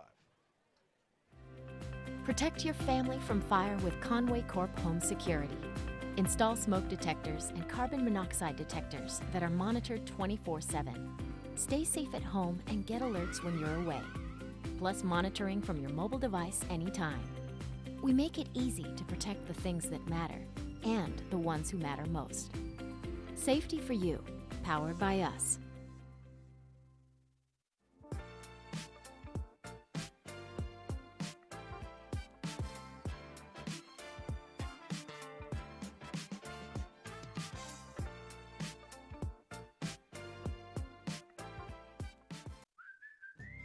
From setting the budget to signing the papers, we guide you through the home buying process and get you the key. Making better happen with First Security. And we'll welcome you back to John McConnell Stadium as they continue to work on Philip Ball, the injured Catholic High School Rocket. See the Wampus Cats there standing huddled. While we have a second, and they're continuing to work on the injured Rocket, just some of these scores. Obviously, we are in week 9 now, Levi, and it's a whole different seriousness, a whole different intensity to these games, and we are seeing it all played out throughout the state, and no more than it's going on in North Little Rock right now, with North Little Rock with a huge winning streak that they're in the middle of, trailing 21-0 to Bryant. That's a Bryant squad that is, they've got big plans, huge plans. And the way their season, their schedule is set up, they end with North Little Rock and with us every year. 2 hardest games on their schedule. Yes, and they have come out to play tonight 21-0 as Bryant leads North Little Rock at the end of the first quarter there. You've got some other scores. Northside and Cabot. Looks Northside's up 10-7. That game being played over in Cabot. And the other game involving teams from the 7A Central is the Southside game as they lead Little Rock Central 14-6. It looks like at this point everybody is going to be in a place to make the playoffs with the exception of Central and then either this Catholic squad or Cabot. You can see the cheerleaders and hear from some of the other fans applauding, and that's because they've been able to get that young man Philip Ball up onto the cart, and whatever it is that they had to tend to quickly, they were able to. And well, you can see the cast that they put on his leg. And just from the obvious severity of it, they will take him to the ambulance, which is just to the right of us. Teammates coming over there and going to slap hands with him. James Owens, Kurt Coleman, rest of his teammates. Philip Ball, 6 foot, 205 pound senior. Been there. It's not a fun place to be. Getting injured on the football field. You're in shock initially. You usually, sometimes you feel the pain immediately, but if it's a broken bone or something like that, I just remember not really feeling a whole lot of pain for a while. It was really once we got in the ambulance and started driving and all the bumps and everything that I really started to come out of that shock and start feeling the pain. Nick Tufu makes his way over there and hits hands with Philip Ball as well. And don't know if that's Philip's mom. Gives a thumbs up to the crowd, and good to see. But That's either his mom or someone else who's concerned about the way his hair looks. Because she walked right up and moved his hair over a little bit, which is what a parent does, right? Total mom move. Right. Well, deservedly so. And our best to Philip Ball, and hopefully he will be able to get that healed up. It'll take a little while. Injuries like that do. So we are back to football action now. It's 7:44 to play, 21-7. We're in the first half. Giovanni Johnson looks to throw. Looking for Nick Richmond, and it was just behind him. Johnson passing intended for Richmond. Incomplete. Second down goal at the 9. So second and goal from the 9. I'll be honest, I forgot we were on offense after all of that. I'll be honest, too, and that's why I didn't say anything of what down it was. Because thought, wait, yes, we have the ball. Wait, that's an offensive set. Yes, that's our quarterback. So it's second and goal from the 9. Johnson wide open is Slade Smith, and Giovanni overthrew him. Johnson passing intended for Slade. Slade Smith was looking for his first touchdown of the year, and he would have had a shot there. Pass just a little bit too high. Love that. Even in week 9, I don't think we had seen that exact wrinkle before. And looked like it was going to work. Giovanni just under a little bit too much pressure. Johnson down to the 3-yard line. It will be 4th and goal.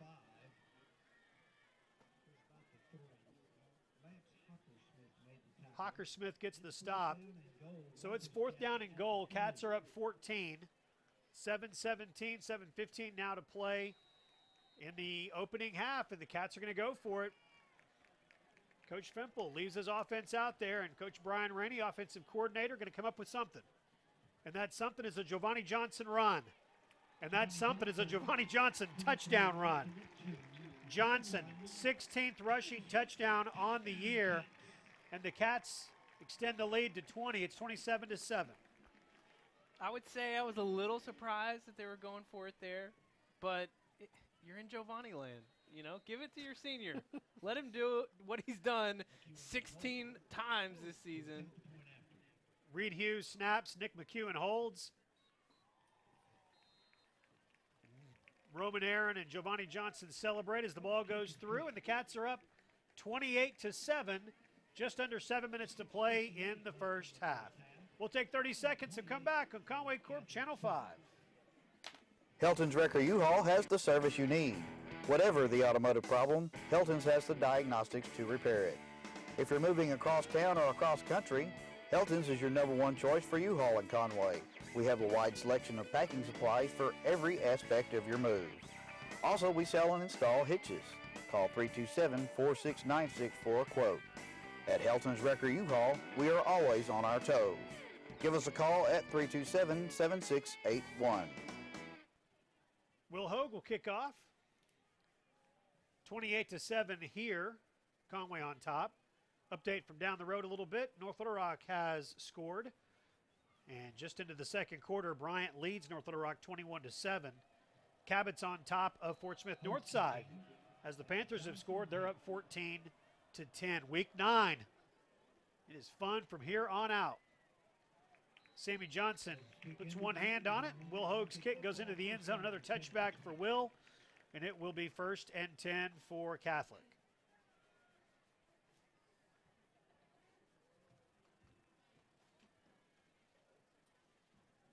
It is a tough thing to think about for Bryant. It's kind of you know, we had our tougher games up front, right, in the conference season, and then the last few weeks, you know, it's been a little bit easier going for our team. Huge hit. Dwayne Smith got to Cooper Monroe, the quarterback for Catholic. The big hit made the pass sail, and it's 2nd down and 10. Yeah, the way the schedule works out, it's ours is much more top-heavy, at least till you get to week 10. But that's tough to end with North Little Rock. And then us, yes. Yeah. I mean, you're looking at the top 3 teams in the conference, and you got to play, you know, the other 2 in the last 2 weeks. It's a tough ask. Eddington in. Sammy Johnson. Peyton Hicks got him. Slowed him down and brought him to the turf at the 22-yard line. Johnson carry. Daniel Seipert, senior, also in there on the stop. Good to see that from Daniel Seipert. And 8, Rockets. 3rd down and 8. Here comes the money down. And you've talked about, just 2 games left in the regular season, how crazy that feels. But I really feel like this Wampus Cat team, counting tonight's game coming in, I feel like we could have 3 or 4 games total, if things go really well. Eddington will throw. Looking deep. Roman Aaron. Another interception. Roman goes up, comes down on his knee at the 44-yard line, and Roman Aaron with the pick. The Cats have the ball back with a turnover. That's Roman's 2nd interception of the year. Back-to-back weeks with an interception. Hopkins made the tackle. And that's Conway's 8th interception as a team. They are now, they're still +5 in the turnover margin. Coming into the game, they were +5. They've had 1 fumble that they lost. Now they get this interception. So they are still +5 on the year. Approaching the halfway mark of the second quarter. 6:05 to play. Cats up 28-7. Giovanni Johnson will look to throw. Looking for it all. Incomplete. It was behind Will McKenna and too far in front of Nick Richmond. So 2nd down and 10. Incomplete. 2nd and 10.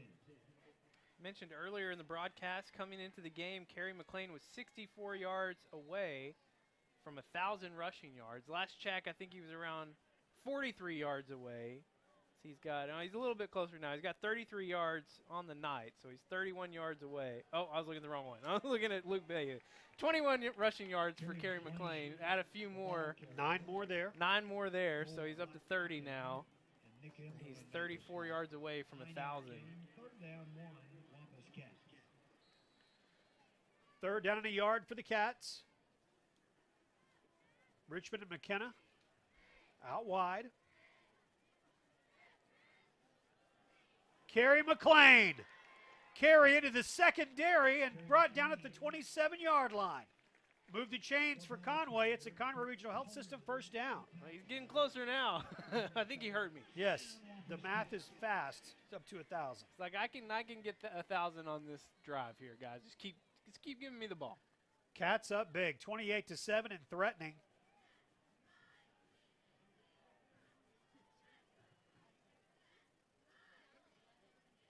Again.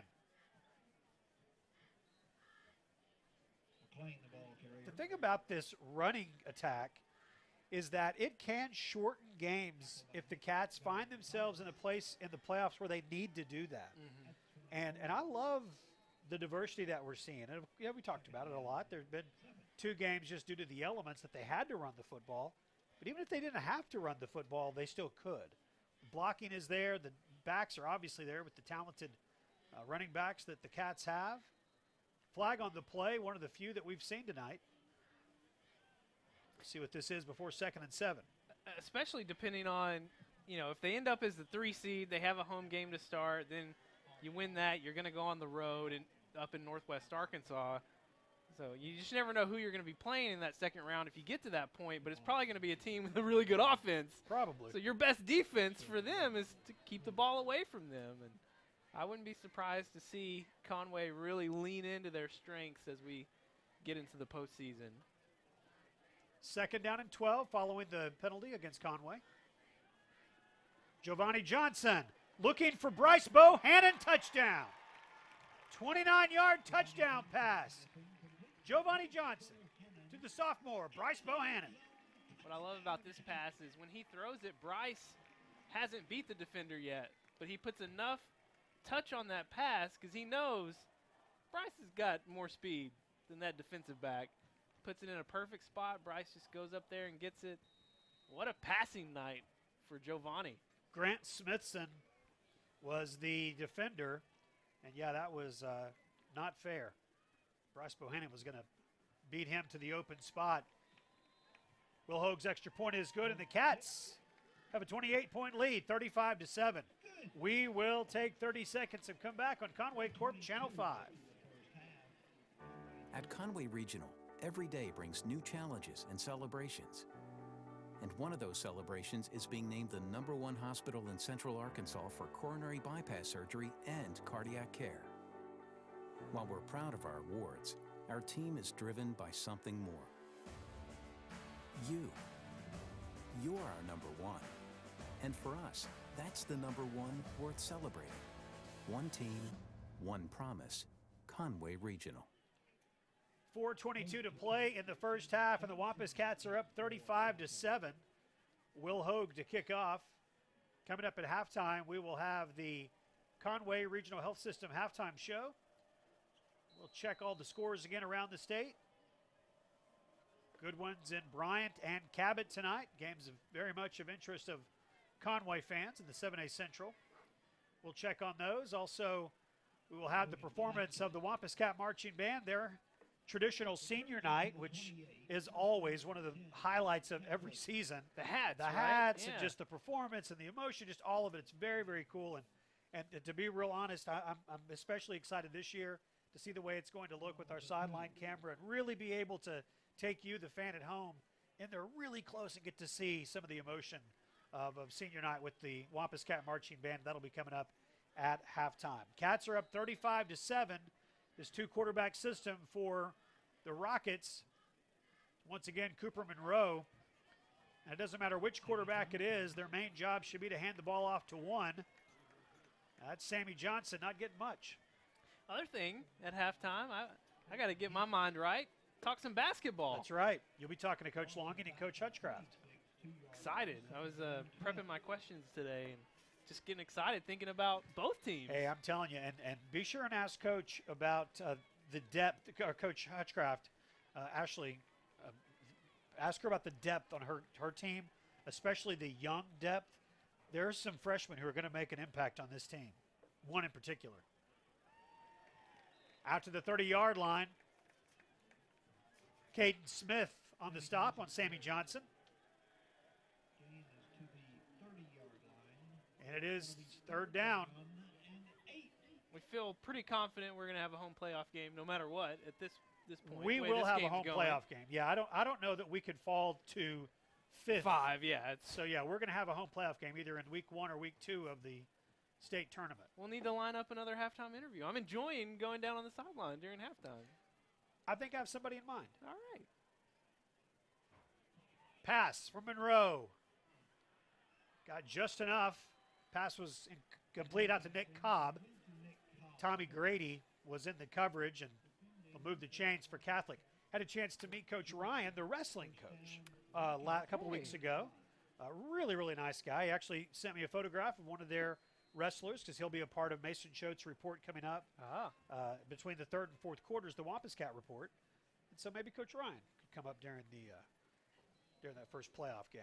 Speaking of other sports, Lady Cat volleyball team in the championship game. They are. That's tomorrow. Tomorrow morning, 11 o'clock in Hot Springs. They will take on Fort Smith Southside. And if I remember right, they played them at home earlier in the season. It was a big match. Yes. And they lost, I think, in the 5th set. I believe, yes. So you're prepped for probably what's going to be another epic match between these two. Yeah, and I hope a lot of fans, if you're watching this live tonight, make your way down to Hot Springs. If you haven't seen volleyball live, that is a sport to see. It is thrilling live. Those ladies are unbelievable athletes. Sammy Johnson carries. Yeah, I've really enjoyed Mason's reports just to get to know some of the other athletes. Kate Swindle, Kate Frialdehoven from cross country, Sarah Holman from cross country. Just you look at all the different sports. We obviously focus on football and basketball because we broadcast these games, but there's so much more that happens on this campus with athletics, and it's been fun for us to be able to do that. And our thanks to Coach Taylor, Janet Taylor, for helping facilitate that. Mason Choate's done a great job. Sammy Johnson carries and runs into a whole bunch of Wampus Cats. It's like 100 legs. You figure every one of them has 6. It's a bunch. The team defense has been on point tonight. Yes, it has. Yes, it has. 4th down and a yard. Rockets will go for it.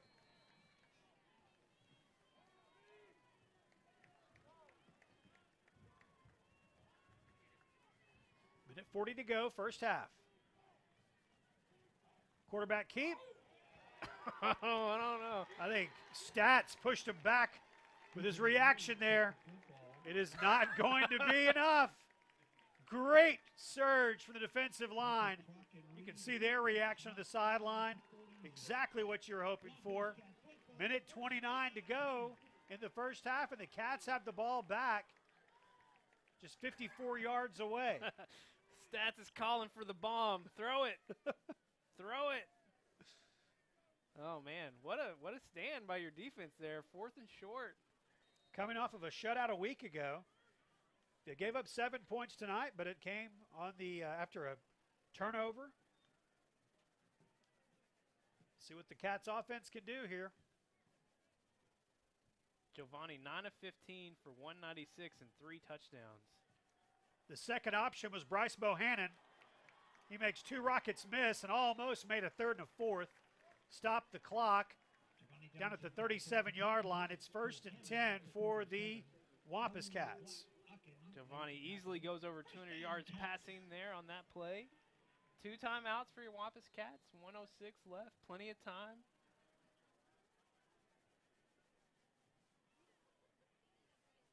Johnson over the middle.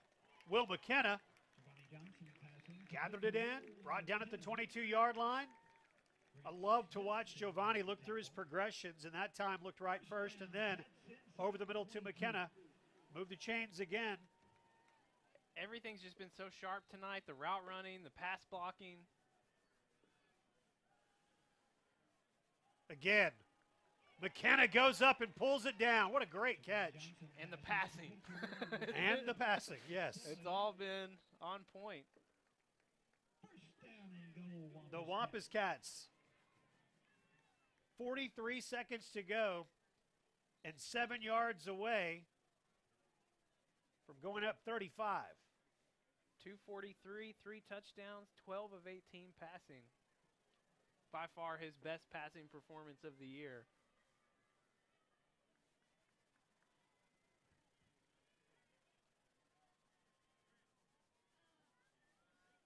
Bohannon in motion, then back. Giovanni Johnson steps up. He'll run now. Giovanni to the 2-yard line.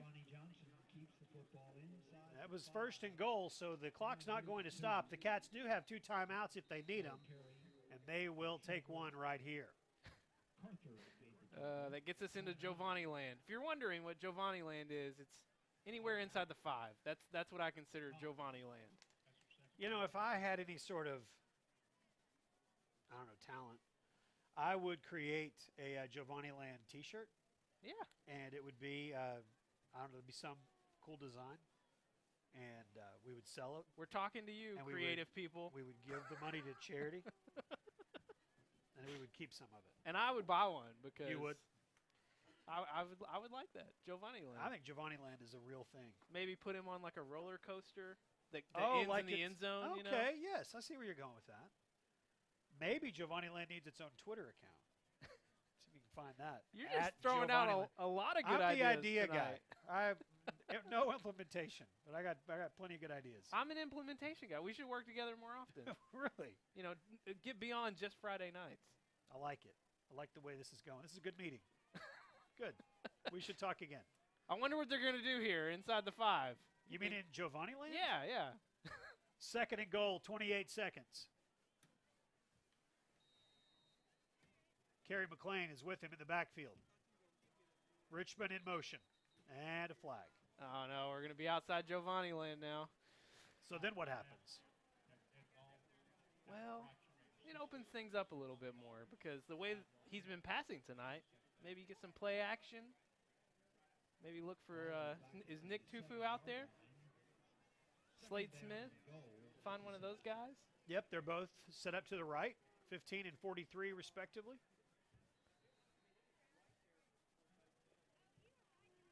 Giovanni Johnson spins, brought down. Cats will be forced to use another timeout. Gonzalez on the stop. And if you're Conway here, you want to get this touchdown because right before halftime. You're up 28. If you can get another 7, that puts you up 35, which will automatically invoke the sportsmanship rule in the second half, right? That's if you're up 35 points at any point during the second half, the clock will run. Just with a few reasons it'll stop, but for the most part it runs and makes for a very quick half of football. And I'll be honest, as a broadcaster in Week 9 with, a lot of young kids, you don't mind a little sportsmanship rule action late in the season. We all used to call it the mercy rule, but then... that just sounded a little too intense, I think. It did. So sportsmanship seems rule. nicer. The sportsmanship rule is also going to be a part of tonight's Bentonville and Springdale game, and that's a little bit of a surprise. Springdale's had a great year, and that game is at Springdale, but Bentonville is on top 35-0. They spent too much emotional energy trying to come back against Harbor. I guess so. I mean, that was a huge win for Springdale. All right, 3rd and goal from the 7. No timeouts left for Conway. Giovanni Johnson will look back. Now he'll throw it into the corner of the end zone. Way too far for Nick Richmond. So 8 seconds to go. He's saying go for it. I don't think it's going to happen, Stats. They're bringing out the... Yep, Will Hoag's going to come out and attempt a field goal.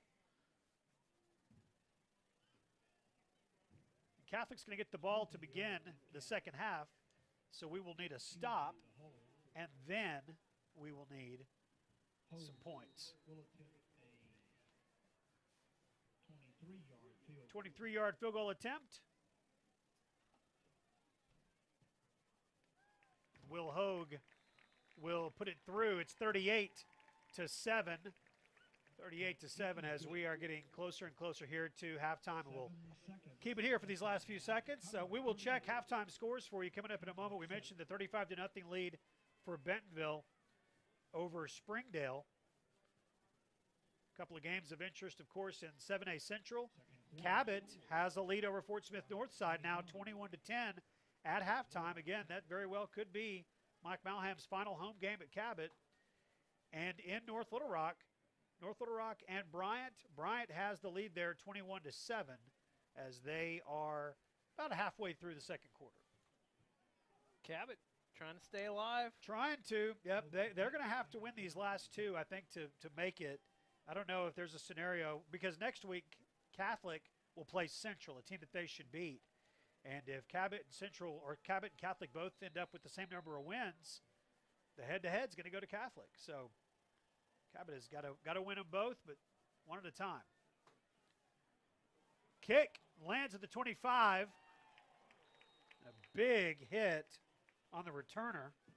I think he thought that was just going to go out of bounds. That almost was disastrous for Catholic. Brian Alsbrook is who had it. So 38-7. Last play coming up of the second quarter. Teams will go to the halftime locker rooms, and we'll have our Conway Regional Health System halftime show. Levi will make his way down to the field and talk to the basketball coaches coming up following the band's halftime performance. And that's going to be just a couple of minutes out. All right, 38-7. The Cats have the lead over Catholic. Time now for the Conway Regional Health System halftime show. Hi, I'm Dr. Greg Kendrick with Conway Regional Health System. Conway Regional has been an important part of this community since 1938, providing excellent care with skill and compassion. But we're not just a hospital. Let me tell you about some of our fantastic facilities and services.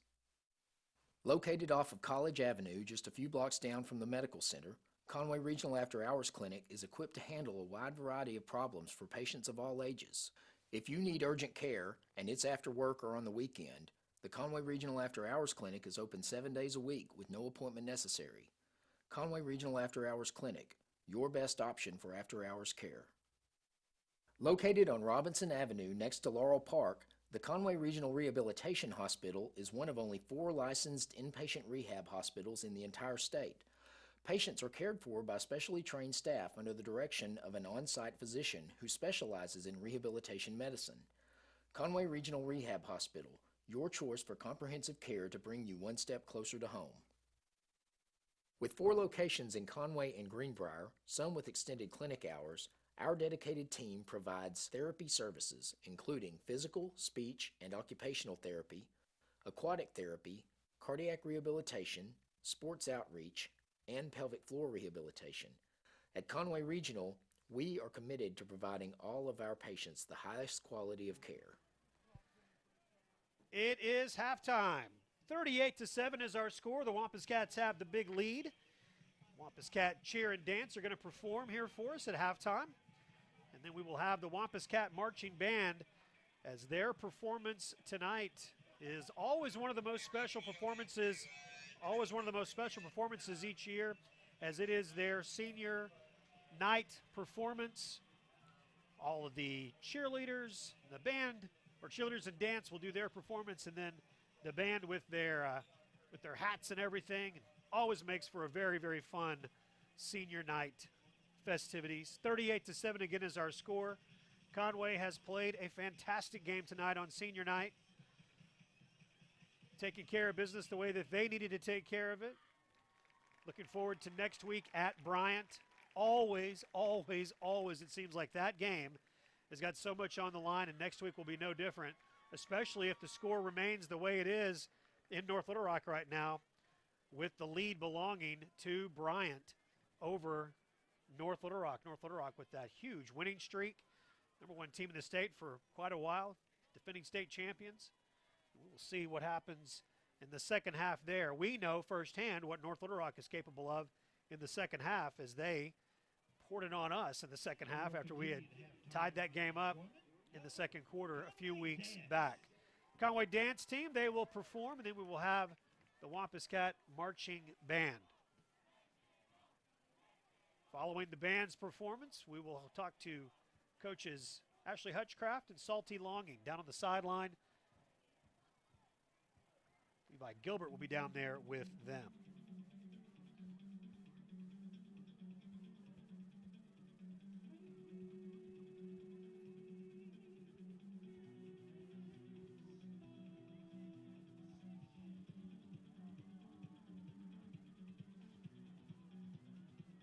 Once again, I want to remind you, if you joined us at 6:30 looking for the seniors, cheerleaders and dance squad being introduced, they were introduced just a few minutes before 6:30, which was our scheduled start time for our broadcast. And so, unfortunately, that did not make it on our television broadcast, but it was a part of our YouTube broadcast. So you'll be able to see that in its entirety, seeing the seniors introduced prior to tonight's game on our YouTube link, which you can find at conwaycorp.com/WC2Go. Senior cheerleaders and dance introduced prior to the football team being introduced.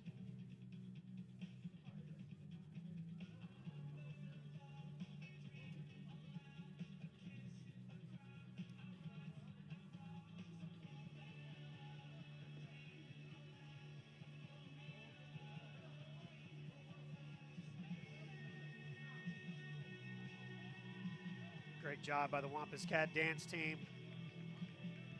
Cheer performing before them.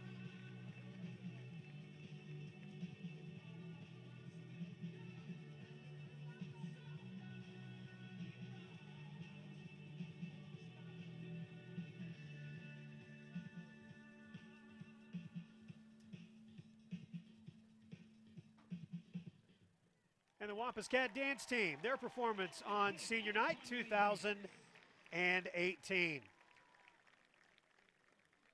So coming up next, the Wampus Cat Marching Band, as they have been adding to their performance as the year has gone on, getting ready for their Senior Night performance tonight. And the Senior Night festivities, again, we will be going to the field for that. And Robin, who runs our sideline camera, I know tonight she'll be able to show us so much of the Senior Night festivities that we're normally unable to see. Miss a few things from being up top like we are, but it will be a whole different situation tonight. So we will now go to the field and enjoy tonight's Senior Night performance from the Wampus Cat Marching Band. Ladies and gentlemen, welcome to the field, the Wampus Cat Marching Band. Tonight we recognize our senior class of 2019. Both of these students have been with the band program for 7 years. We're very proud to recognize them tonight with a time-honored tradition dating back to the 80s. presented their senior with a crazy hat that represents something special to the senior. This year's senior class, Daniel Aldrich, son of David and Marie Aldrich. Isaac Atkinson, son of Mr. Trent Atkinson. Sally Madison Badgie, daughter of Muhammad Badgie and Jamie Gaddy. Logan Bemis, son of Jim and Tony Bemis. Shelby Borkman, daughter of Katrina Claflin Borkman and Major Michael A. Borkman. Jake Bridgers, son of Jennifer and Brian Bridgers. Caleb Bullington, son of Kelly Bullington and Timothy Bullington. Jayla Burris, daughter of Lydia Burris and Corey Burris. Mason Choate, son of Melissa Stevenson and Jeff Choate. Mariana Cochran, daughter of Tamika Berry. Taylor Conway, daughter of Tanisha and Charlie Conway. Lindley Cook, daughter of Rachel Roberts and Natalie Seifert. Tara Cooper, daughter of Lisa Burks. Mackenzie Crook, daughter of Kurt and Dana Crook. Logan Darcy, son of Evis and Richard Darcy. Madeline Derrick, daughter of Chris and Misty Derrick. Grayson Dew, daughter of David Boone and Heather Moore. Jayla Dill, daughter of Onika Morgan and John Dill. Lynn Duncan, daughter of Jeremy and LaRonda. Megan Eagle, daughter of Wade and Karen Collins. Hayden Estes, son of Mark and Kathy. Son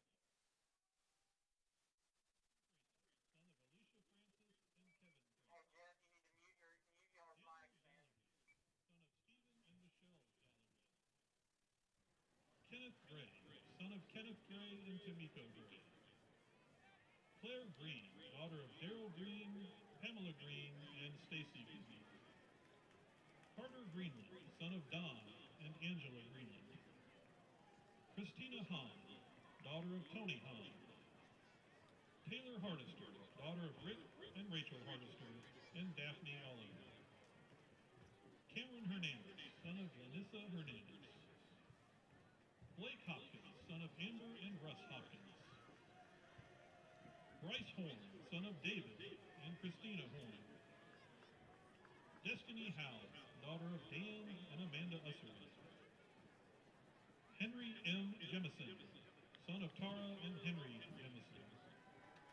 Keandre Johnson, son of Dennis and Cheryl Johnson. Chloe Jones, daughter of Tim and Amy Jones. Camden Keach, son of Joel and Sarah Keach. Sarah Kent, daughter of Crystal and Mike Kent. Sarah Kenny, daughter of Steve and Terry Kenny. Olivia Larson, daughter of Liz Larson and Tammy Tucker. Lucas Massendale, son of Trey and Chris Massendale. Nicholas McDonald, son of Kenneth and Phyllis McDonald. Tori McPhail, daughter of Michelle McPhail. Marla McGee, daughter of Angela and Willie McGee. Kendon Moline, son of Corey and Rebecca Moline. Caden Mooningham, son of Karen and Tony Mooningham. Sabrina Moreno, daughter of Laura and Raul Moreno. Samantha Luchesco, daughter of Trisha and Joe Luchesco. Angelina Osborne, daughter of Amy and Derek Trammell and Elizabeth and Scott Looney. Krista Owen, daughter of Stephen Owen and Carla Owen. Riley Parker, daughter of Chris and Elizabeth Parker. Kate Perry, daughter of Jennifer and John Perry. Neil Patel, son of Hitesh and Bhavana Patel. Callista Pettis, daughter of Angela Pettis and Jeffrey Pettis. Jaden Pierce, son of Randy Pierce and Jennifer Pierce.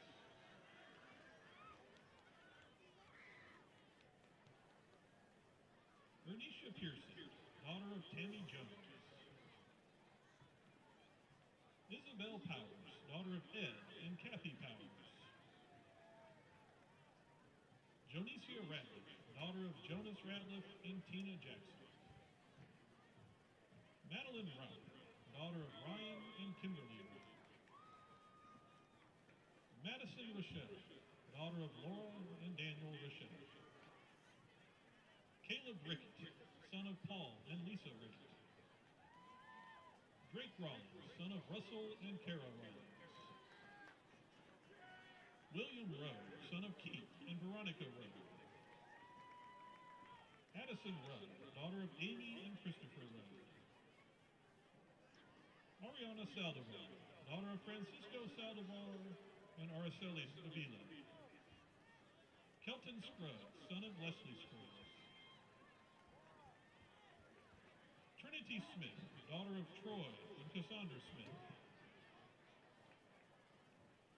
Blake Sullivan, son of James and Laura Sullivan. Brett Thompson, son of Robert Thompson and Amy Beard. Ari Turner, son of Nancy Turner. Allie Berkler, daughter of Terry Berkler and Donnell Berkler. Christopher Walters, son of Elizabeth and Chris Walters. Autumn Ward, daughter of Jeffrey and Cassandra Ward. Nichelle Westcott, daughter of Nicole Westcott. Joseph Samuel Winningham, son of Joe Don and Caroline Winningham.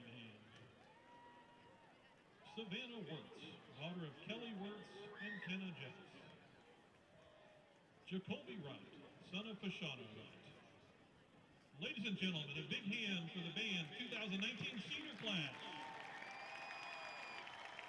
The band will now perform the last half of their show, Beatlemania. And now, under the field command of Riley Parker, Christopher Walters, and Journey Jones, the Conway Wampus Cat Marching Band.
gentlemen, the Conway Wampus Cat Marching Band.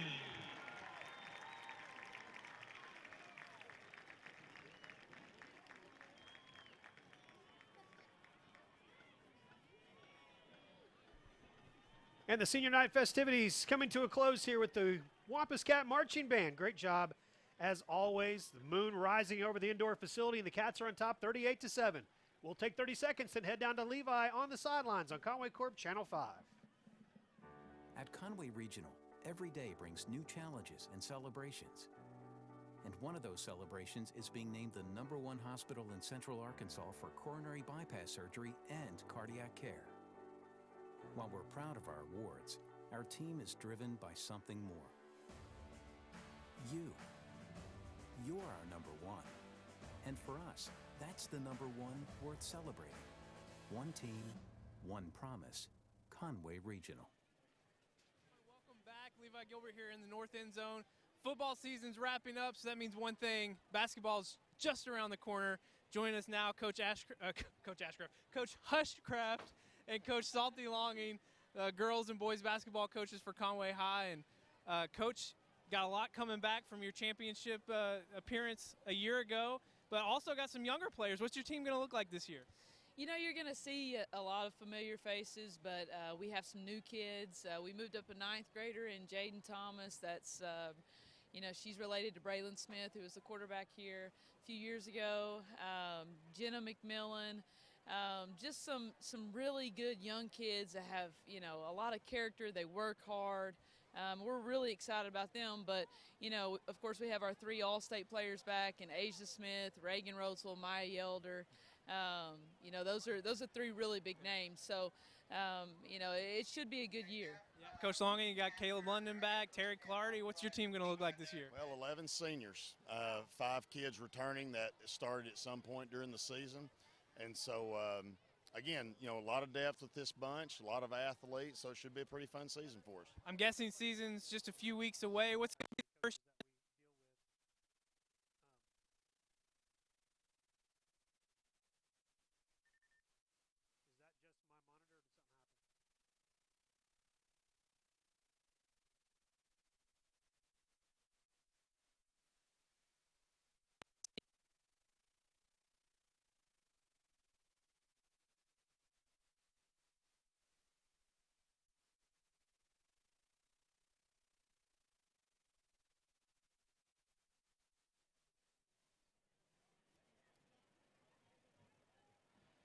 All right. Well, as you can tell, there were some technical difficulties there. That is not how they would normally stand and look at each other and talk to one another. Wampus Cats making their way back onto the field from the indoor facility, leading 38-7. The Cats have that lead, 38-7, closing in on what will be win number 8 of the regular season for the Wampus Cats. All right, let's do this. Let's take a 60-second timeout. Take 60 seconds here. When we come back, we'll look at the scores from around the state. And there are some interesting games tonight in week number 9. We will do that next on Conway Corp Channel 5. When Conwegians cry out for programming freedom, a legend will rise to bring power to them all. Ninja 2. See the interface that has critics raving. Sleek new look. Love the customizable menu and filters. Whoa, there's my Netflix. Ninja 2, powered by Conway Corp. Now playing on a screen near you. Steve's Auto Center is Central Arkansas's most reliable auto repair and recovery company. Our state-of-the-art facility in Conway is your one-stop shop for everything automotive. With over 80 years combined experience, our certified technicians are known for expert workmanship and attention to every detail. We also provide the area's very best towing and recovery services. We take great pride in our work, and your satisfaction is 100% guaranteed. Come to Steve's Auto Center for all your automotive needs. 38-7 is our score at halftime in Conway. Cats on top. Elsewhere in the 7A Central, Cabot is leading Northside 21-10. Cabot holding out hope. They're going to have to get a couple of wins to be able to make it into the playoffs for Mike Malham's final season. Southside putting it on Central right now, 35-6 So they are keeping pace with Northside as far as trying to be that 4 seed.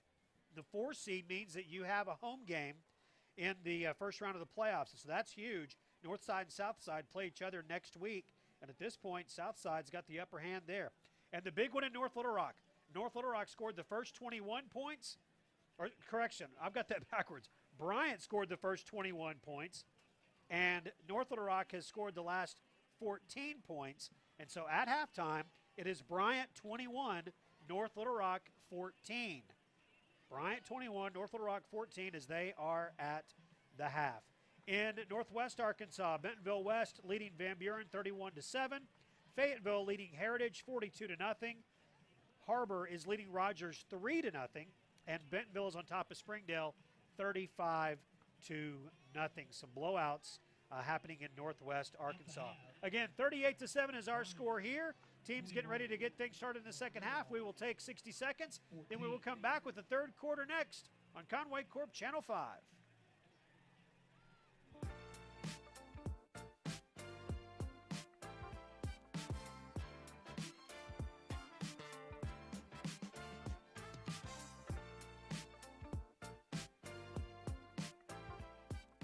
The Wampus Cats are on the road this Friday night in Bryant. It's the final week of the regular season, and playoff seeding is on the line. The 5 Sports crew will be on hand to bring you all the action. It's the Wampus Cats and the Hornets live on Conway Corp Channel 5.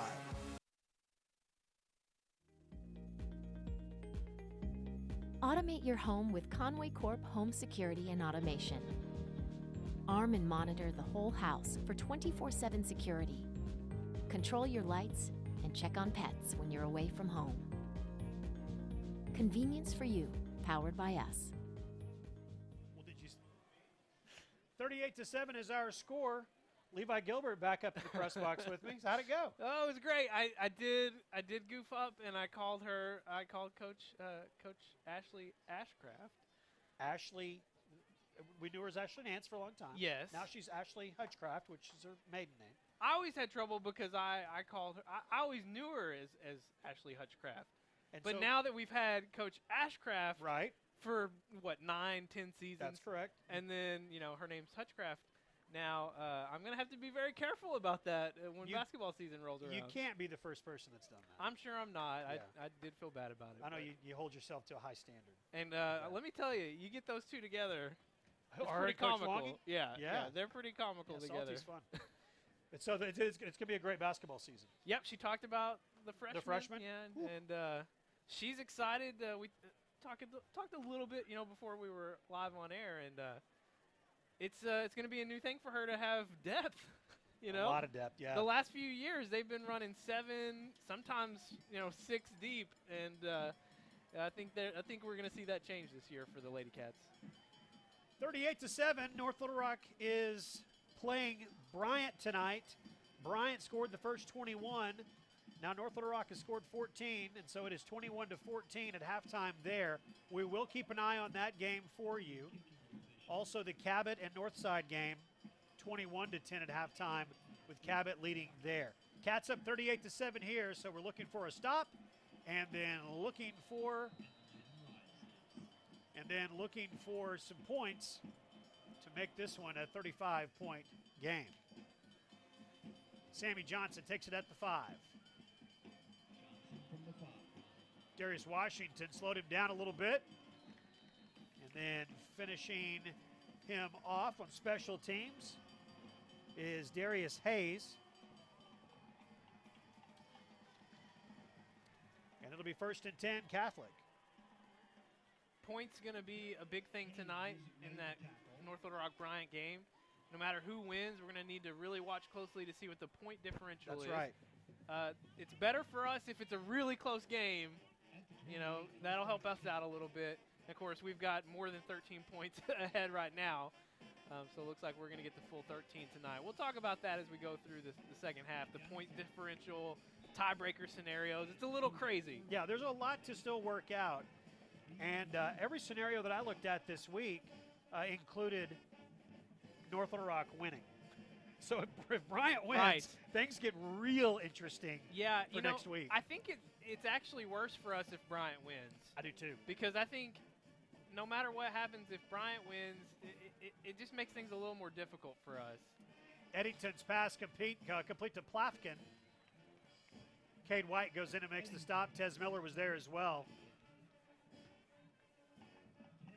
Because when you have these ties situations, what they do is they take, well, which two teams have the most points differential? And it's like they just keep doing that until they sort everybody out. And right now, Conway, we've got 45 points for the tiebreaker, whereas Bryan and North Little Rock are both in the 60s. Sammy Johnson loose in the secondary.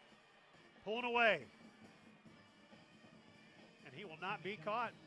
So that whole idea of a stop and a quick score, that's out the window as Catholic scores quickly. And the score is now 38-13. Now we just need 2 stops. And I like the optimism, yes. Look, I'm good whatever happens tonight as long as we win by 13. That's all I'm really concerned about. Yes, we want to win and win by 13 for the point situation, and we'll keep an eye on what happens in North Little Rock between North Little Rock and Bryant.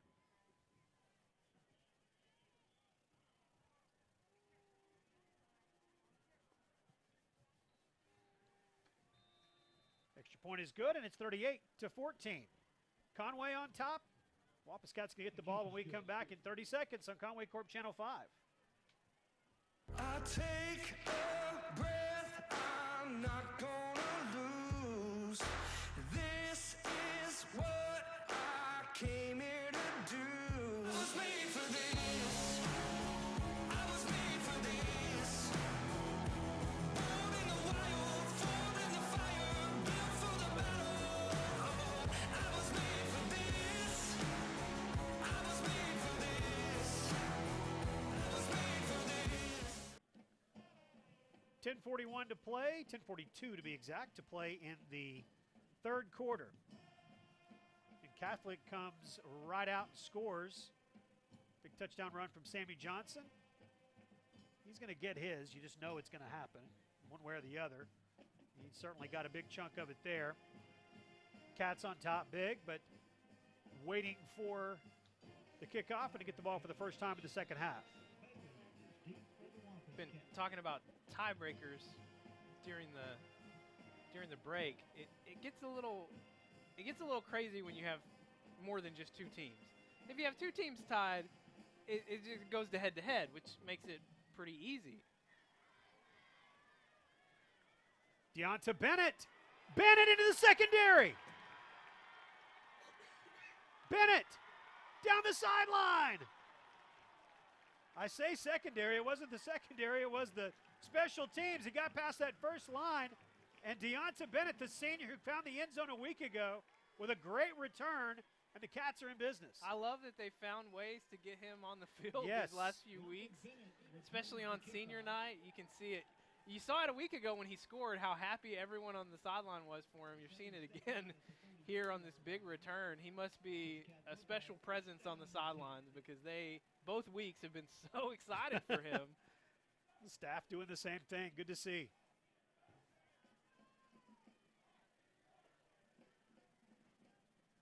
$10:29 to go, third quarter. Cats have it 1st and 10. First drive of the third quarter. Kerry McLean carries over the 25-yard line. It'll be second down. Kerry using both arms there, protecting it. Maybe a little shy after that first half fumble. Let's check in on Kerry McLean watch. He had 52 yards at halftime. It's up to 61 now, so he's 3 yards away. He might get it right here. I think right there he's over 1,000 yards now on the season. Kerry McLean into week 9, gets over the 1,000-yard mark. Yep, 69 yards on the night, 1 touchdown, just 9 carries. McLean. Step to the left and a few steps forward. It'll be second down. So 1,000 yards for him, over 500 yards for Giovanni, over 2,000 yards already coming into the game. They just keep adding to that as a team. that 70-30 ratio is going to get a little, move just a tad after tonight. Right. Passing game has been so good here in this one. 243 for Giovanni tonight. Johnson will keep it, and he will find the end zone and leave parts of the Catholic High School Rocket back there around the 5, I think. He said, I learned that from the defensive line. That was a swim move. Look at that. Did a little swim move over the linebacker. That was Watch this. That was crazy. Here he goes. Little swim move. Yeah, that's a defensive line move right there. Nice. Think Corlin taught him that? Probably. Right over Jackson Daniel. Will Hogue to attempt the extra point.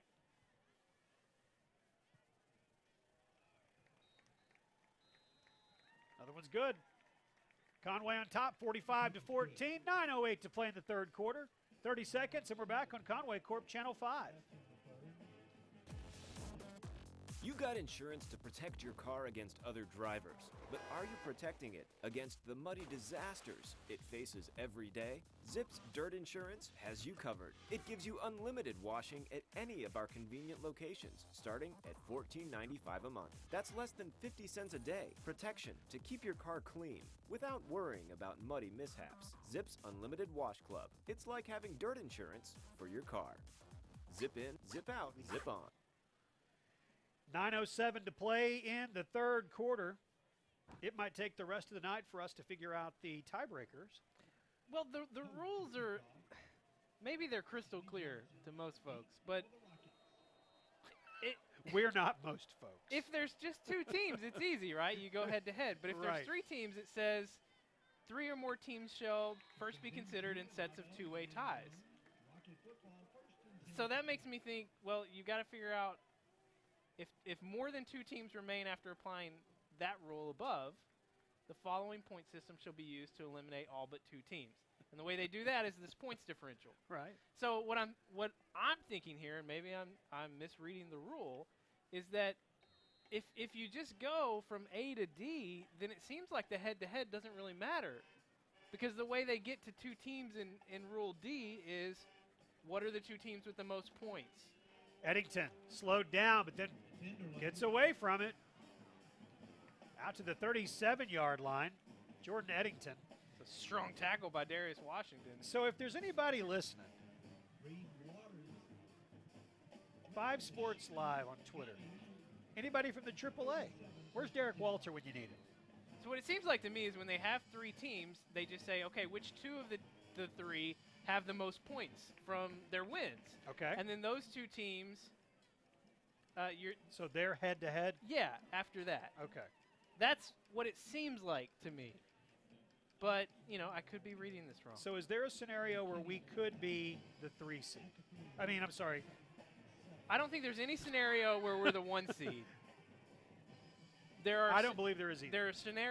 There are definitely scenarios where we're the 2 seed. If Bryant loses tonight and we beat Bryant, we're definitely the 2 seed. Okay. Because Bryant would have 2 losses. Right. But if Bryant wins and we beat Bryant, I think there's a way that we could still be the 3 seed. That's where I'm getting confused.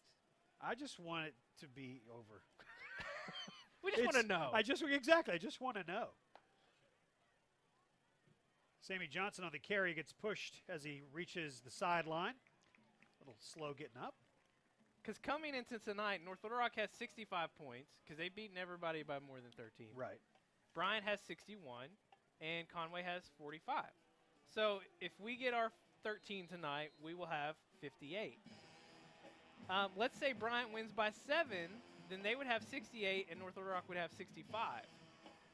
So if we can beat Bryant, yeah. I was going to let you try to explain all of that. Sorry. No, I know it's hard to understand, so you finish.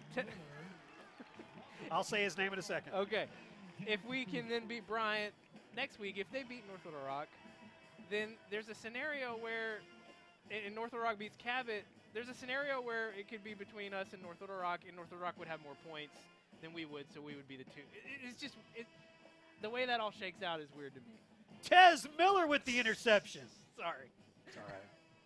Here he is. Tez is coming on strong. Here's the the last thing 2 about weeks. Tez, and I wanted to make sure we got that in excitedly.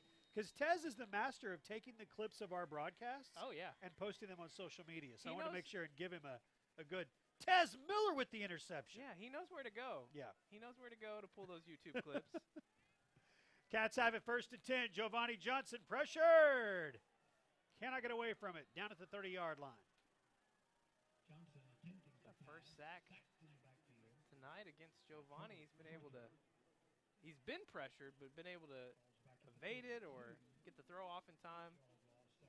He smartly takes the sack there. Luke Bailey in the game, number 25. Tez Miller did say after last week's interception that there was more to come. So he was prophetic. Yeah. 2nd down and 18. Johnson. That has been there all night long. Will McKenna makes the catch. Put him down at the 44. And that was an impressive catch because that was over the middle in traffic. McKenna had to be very careful coming down, moving his body to avoid as much contact as he could. It was a quick third quarter in Cabot as they are now in the 4th. Cabot on top of Northside, 21-10.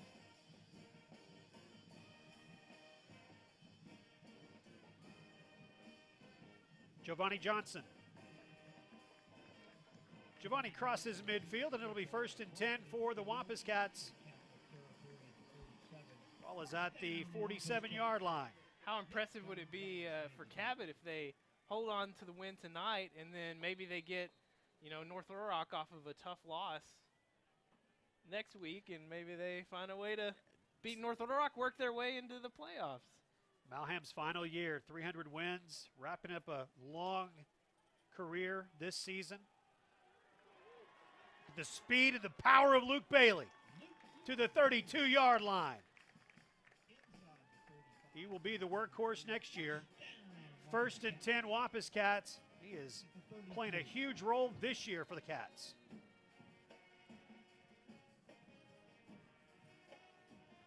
Halfway through the 3rd quarter, Conway looking to get in the end zone again and make this a AAA sportsmanship rule game where the Cats will be up 35 in the 2nd half. Luke Bailey. Bailey to the 10. Bailey brought down from behind. 1st and goal, Wampus Cats. Nick Enderlin makes the stop, saves the touchdown for the moment, and the Cats are 3 yards away. It is a little strange that at 7-1 we haven't had any sportsmanship. Well, you rules think about all invoked. the games we've had to come back, the Yeah. overtime games, the games where we were trailing. It's really unbelievable. Bailey carries and doesn't get much there. So it's 2nd down. Of course, you know where we are. Oh, Giovanni Land. We're in Giovanni Land. We need a jingle or something for that.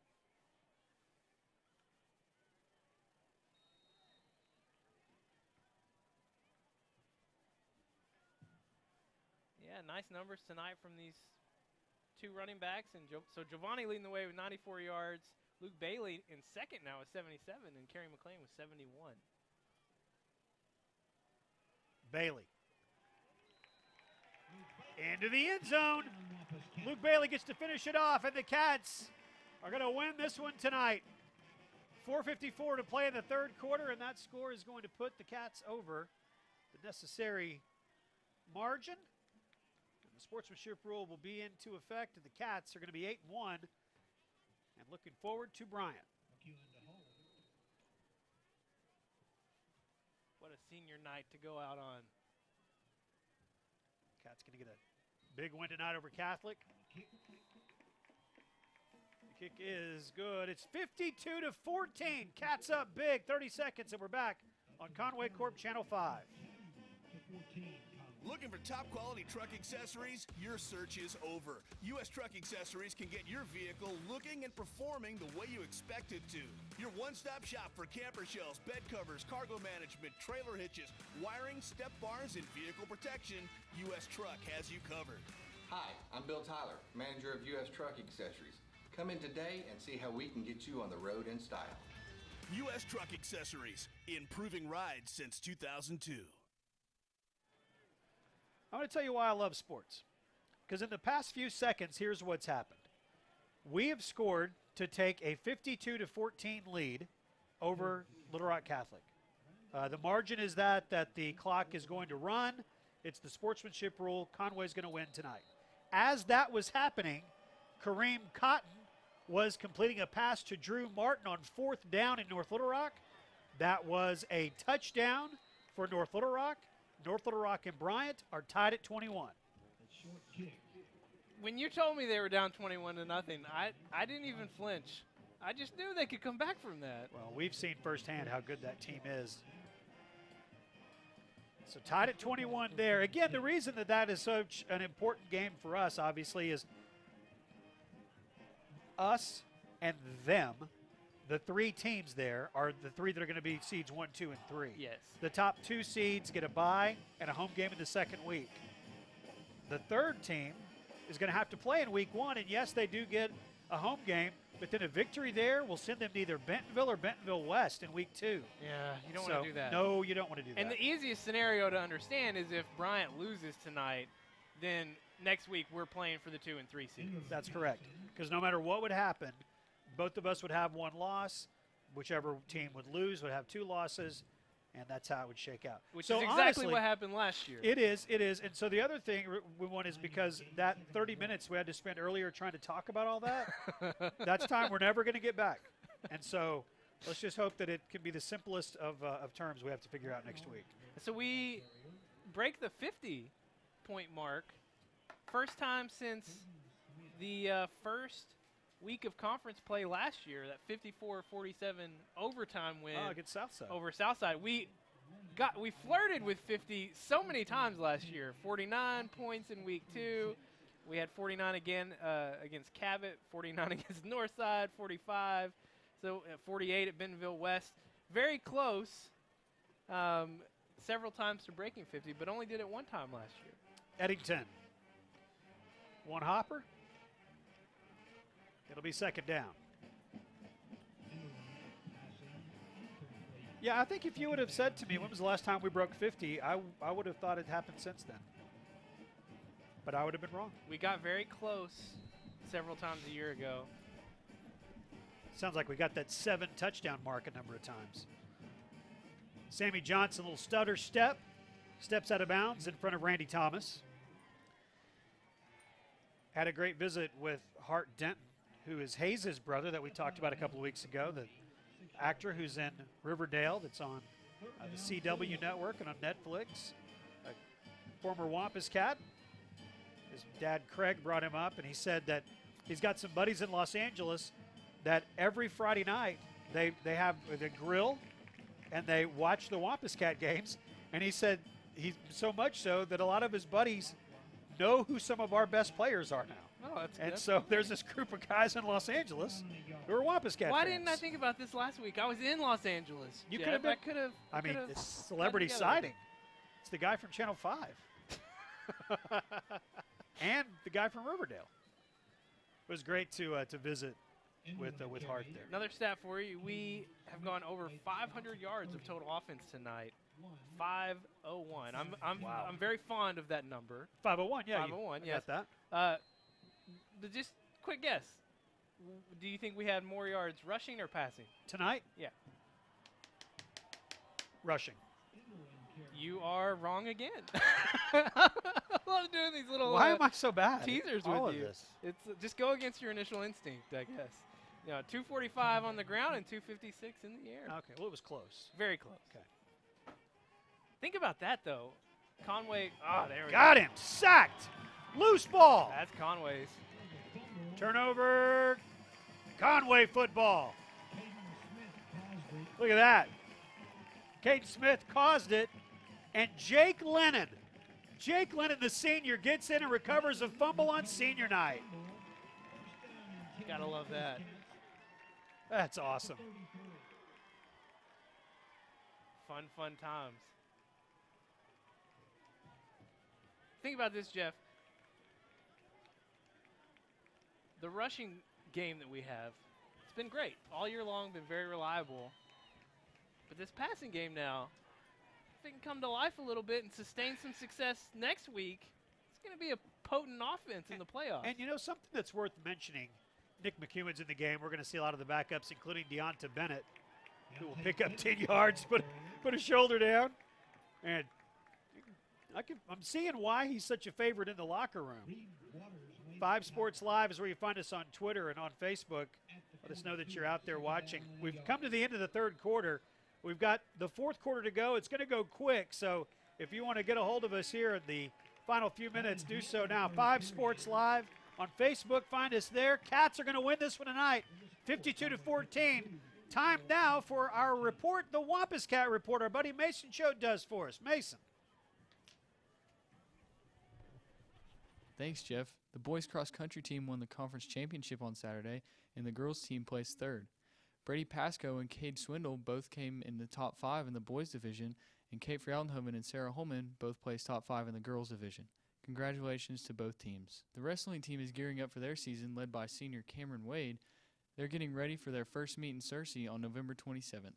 The annual Powder Puff game was on Wednesday night, where the seniors beat the sophomores and juniors 14-6. Led by the attack of Riley Parker and Taylor Conway. The volleyball team traveled to Bentonville for the state tournament this week, where they beat Cabot in the quarterfinals, and they'll face off against Harbor in the semifinals. For Conway Athletics and Channel 5, I'm Mason Choate. Thank you, Mason. Great job as always. An update on the story that he had there at the end about the volleyball team. They defeated Springdale Harbor yesterday in straight sets. And so they are on to playing for the state title tomorrow morning at 11 o'clock. Which we got a tweet about that. Rob Scott checked in on Twitter, 5 Sports Live. Watching game now, this was 50 minutes ago, but watching game now after volleyball team send-off. Thanks for promoting the state championship game tomorrow. Absolutely. Glad to do that, Rob. It's great. We're excited. Wish I could go. 11 o'clock in the morning down at the Bank of the Ozarks Arena, which is where the basketball state championship games are held in March. And I assume this is going to be broadcast somewhere, you would think. No, I don't know that. I know that there's been a new announcement that state championship games for football and basketball will be on AETN statewide. Saw that, yeah. But I don't know if that is beginning now with volleyball or not. So we will have an update for you next week with the Wampus Cat Report. Bennett spinning around. Back to the line of scrimmage. It's second down. Yeah, I hope we can come back next week and talk about a state title. Yeah, state title That'd be for awesome. the Lady Cats. Update from Cabot as Cabot has scored. They lead 28-16. Deuce Wise had got the Grizzlies into the end zone, but now Cabot is pulling ahead there again, 28-16. A Cabot win keeps their hopes alive of making the state playoffs in Mike Malham's final season. They announced the Bryant North Little Rock score during during the Wampus Cat Report, and I could hear the crowd just audibly groan when they heard that North Little Rock had tied it back up. Bennett with the carry. I'm not groaning at that. I would be fine with a loss for Bryant just because I think that's our best shot at the 2 seed. I do too, yes. Is a loss for Bryant, and then we can take care of business next week against them on the road. They came in last year and beat us in our place to get that 2 seed, so a chance for us to return the favor possibly next week. We'll see how the rest of that game shakes out, and if it ends before we're off the air, we'll let you know a final score. Seems doubtful since now we're in the very the doubtful sportsmanship rule, but we'll keep you posted as close as we can. Nick McEwen hands off to Deonta Bennett and tripped up and falls to the ground, and it's fourth down, and we are going to see the first punt of the night. Nick McEwen on to punt. Doing double action now. Nick is also the heir apparent, of course, to take over at quarterback. Junior backup with Giovanni Johnson. Nick, a good athlete, 6'2", 180-pound junior. Averaging 31.4 yards per punt with a long of 44. This one goes straight up. And will be down at the 43-yard line. 9 minutes, 3 seconds to go, and the clock doesn't stop for a lot, but it does stop whenever there's a change of possession here. So, okay. I mentioned that I went to a junior high game last night. Oh, yeah. In Greenbrier. In Greenbrier. Okay. And they, for the 8th grade game, they were cracking me up. The first quarter was 6 minutes. The second quarter was 7 minutes. And they were running the clock at change of possession. They just were trying to get the game over. Really? It was really cracking me up. Cooper Monroe on the carry. They're just making up rules. Lennon on the stop. Also Brandon Graham in there.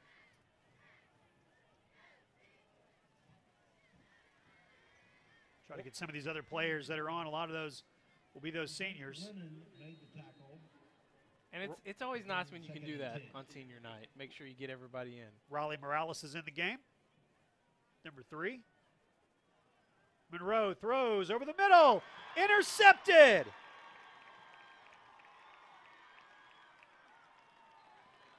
Tyler Garlington picks it off. Returns to the 35-yard line. You see the Cats celebrating as they come to the sideline. Was that Tyler or was it a Darius Washington? My apologies. That's a Darius, both defensive backs, a Darius Washington. 228s, both play defensive back. We talked about him in Darius Washington. In the pregame senior night festivities. Thank you for catching that. Absolutely. That's the senior, Darius Washington.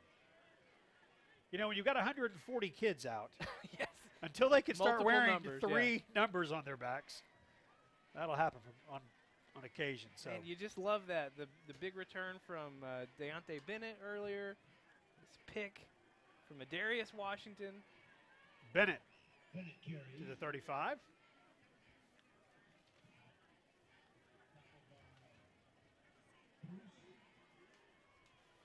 Jacob Pruce on the stop. 2-yard gain, 2nd and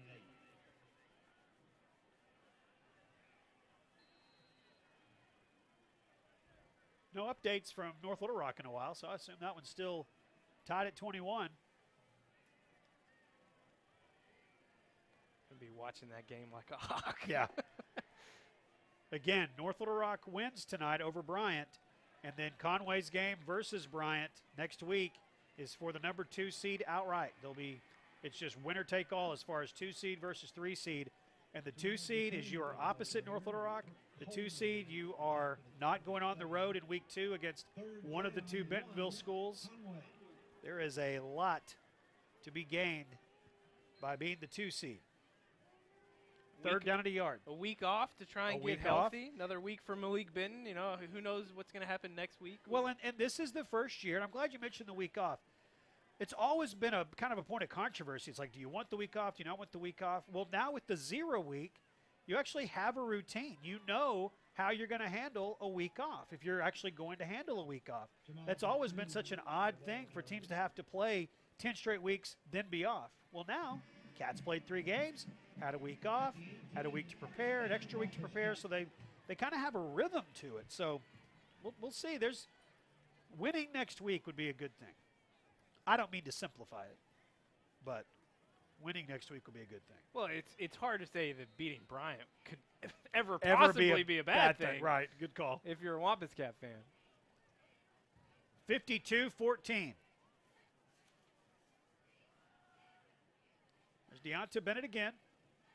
Correction, that's Jabrian Earl. Jabrian Earl slipping in there and getting a carry. If Jabrian's mom is happy about that. 5'9", 200-pound junior.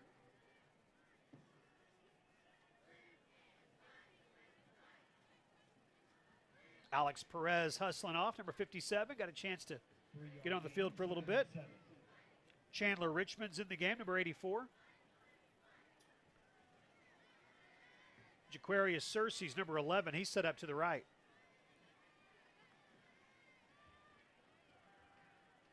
On the ground, that's Earl to the 10-yard line. Earl, the ball carrier. I know a lot of times on these Friday night games, we have a lot of former Wampus Cats that are watching, resting before their college games tomorrow. For all of you that are playing tomorrow, good luck. UCA with a huge game tomorrow against McNeese State. OBU is having an unbelievable season. A lot of former Wampus Cats down there. Nate Turner. Yep, big Nate Turner, Jack Pillow. McEwen to Jabrian Earl. Jabrian Earl, the ball carrier. down to about the 6.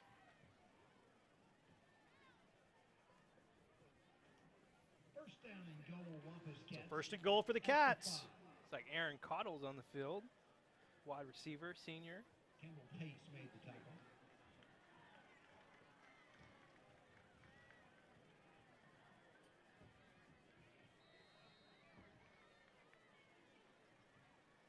Coach Fipple running guys off quickly as he can and getting everybody a chance to take a snap or two. 36 senior football players, 3 senior managers, all introduced prior to the game.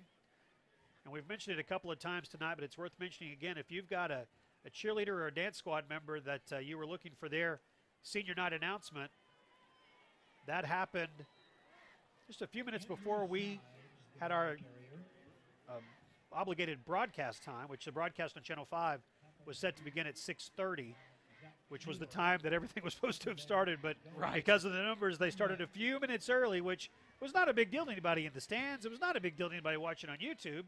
But for those of you watching live at 6:30, unfortunately out of our control that the announcement had already started. Again, that is on YouTube, though. So if you go to conwaycorp.com/WC2GO, the number 2, then GO, click on the link there for the Catholic game, and you will see the beginning of our broadcast, which included the introduction of the dance and cheerleader seniors. On the ground, trying to get in. Arms raised, touchdown. Add it to the total, 58 points now for the Cats. And into the end zone is Andrew Sides. Andrew Sides, a 5'8", 170-pound sophomore running back. Will Hogue to attempt the extra point. I don't see us getting to 60, but when was the last time we scored 60? You have to look way back. Man, yeah, I don't know. We didn't score 59 a year ago, so we've already surpassed our highest point total from last year. Hogue's extra point is good. 2:57 to play in the game. Cats up 59-14. We will take 30 seconds and come back on Conway Corp Channel 5. Steve's Auto Center is dedicated to getting your vehicle safely back on the road. From fender benders to a major collision, we offer the area's most advanced auto body repair services. With expert workmanship and the highest quality materials and paints available, we strive to exceed your expectations. And count on us for Central Arkansas's best towing and recovery services. We'll travel anywhere in the state at any time to rescue your equipment. Come to Steve's Auto Center for all your automotive needs. So the Wampus Cats lead 59-14, just under 3 minutes to play, as we are feverishly looking through our notes, which means websites, to try to find when was the last time that the Cats scored more than 59 points. It has been a while. Mentioned it earlier, but over 500 yards of total offense tonight. The rushing total has now surpassed the passing total. 288 yards rushing, 256 in the air. Giovanni Johnson, your leading rusher tonight, 13 carries, 94 yards, and 2 touchdowns. Luke Bailey in second with 8 carries for 80 yards and 1 touchdown. Kerry McLean, 10 for 71 and 1 score. We scored more than 50 points twice in the 2013 season. We beat Little Rock Hall 55-0, and we beat Springdale Harbor 52-42 in a playoff game. But you got to go back to 2012, and I thought I remembered this. Go back to 2012. We beat Little Rock Hall 63-6. Oh, wow. So that was on September 28th, 2012. So you got to go back more than 6 years to find a night that the Cats scored more points than they have tonight. Were they a conference opponent back then? Hall? Yeah. Okay. There was a block of time when I wasn't involved with Channel 5 sports covering Conway. Yeah, we played Hall. We played Parkview. Those were all a part of our conference during those seasons. Cooper Monroe will get out of bounds at the 35-yard line. And then a flag is thrown there at the end. Another flag is thrown there at the end. These guys that are getting in the game late, they get their money's worth.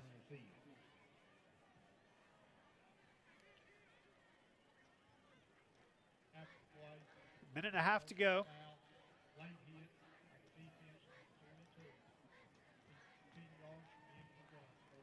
North Little Rock and Bryant still tied at 21. Cabot's going to defeat Northside. They're up 35-16. Southside's going to win over Central. So that makes the Battle of Rogers Avenue real interesting next week between Fort Smith Southside and Fort Smith Northside, because those two teams, now Southside is going to have the one-game lead over Northside. The winner of that game next week will get the 4 seed, which again, the 4 seed gets a home game, and you are opposite of the juggernaut that is North Little Rock in the tournament. Otherwise, the 5 seed going to be matched up with them. So a lot to play for. The traditional final games, you've got, we play Bryant, Southside, Northside play each other. North Little Rock and Cabot play each other. Central and Catholic play each other. We'll shake it all out next week. Final minute of the game. Pass is dropped.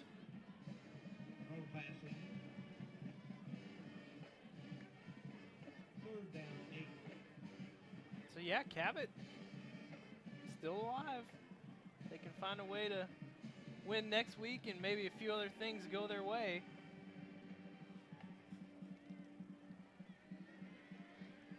Another run up the middle. And that ought to do it. Be no reason to snap the ball. And this one is going to come to an end. They will snap it on 4th down.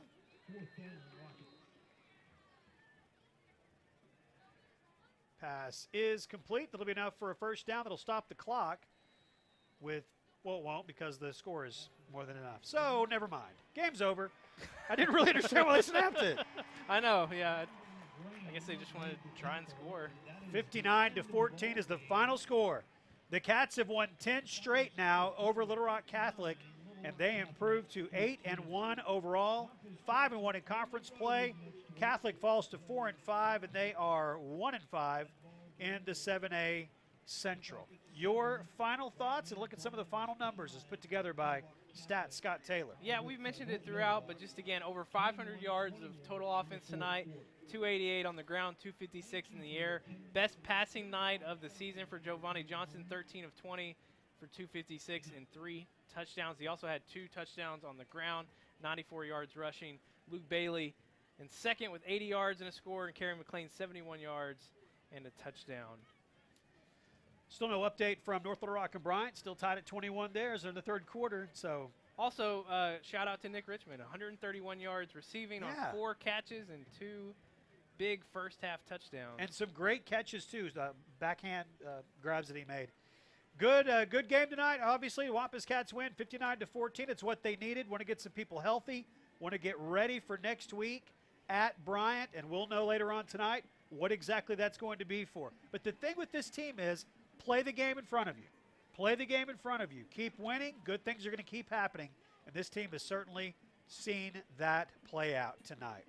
59-14 is the final score. We'll see you live from Bryant next week. Thank you for watching tonight on Conway Corp Channel 5.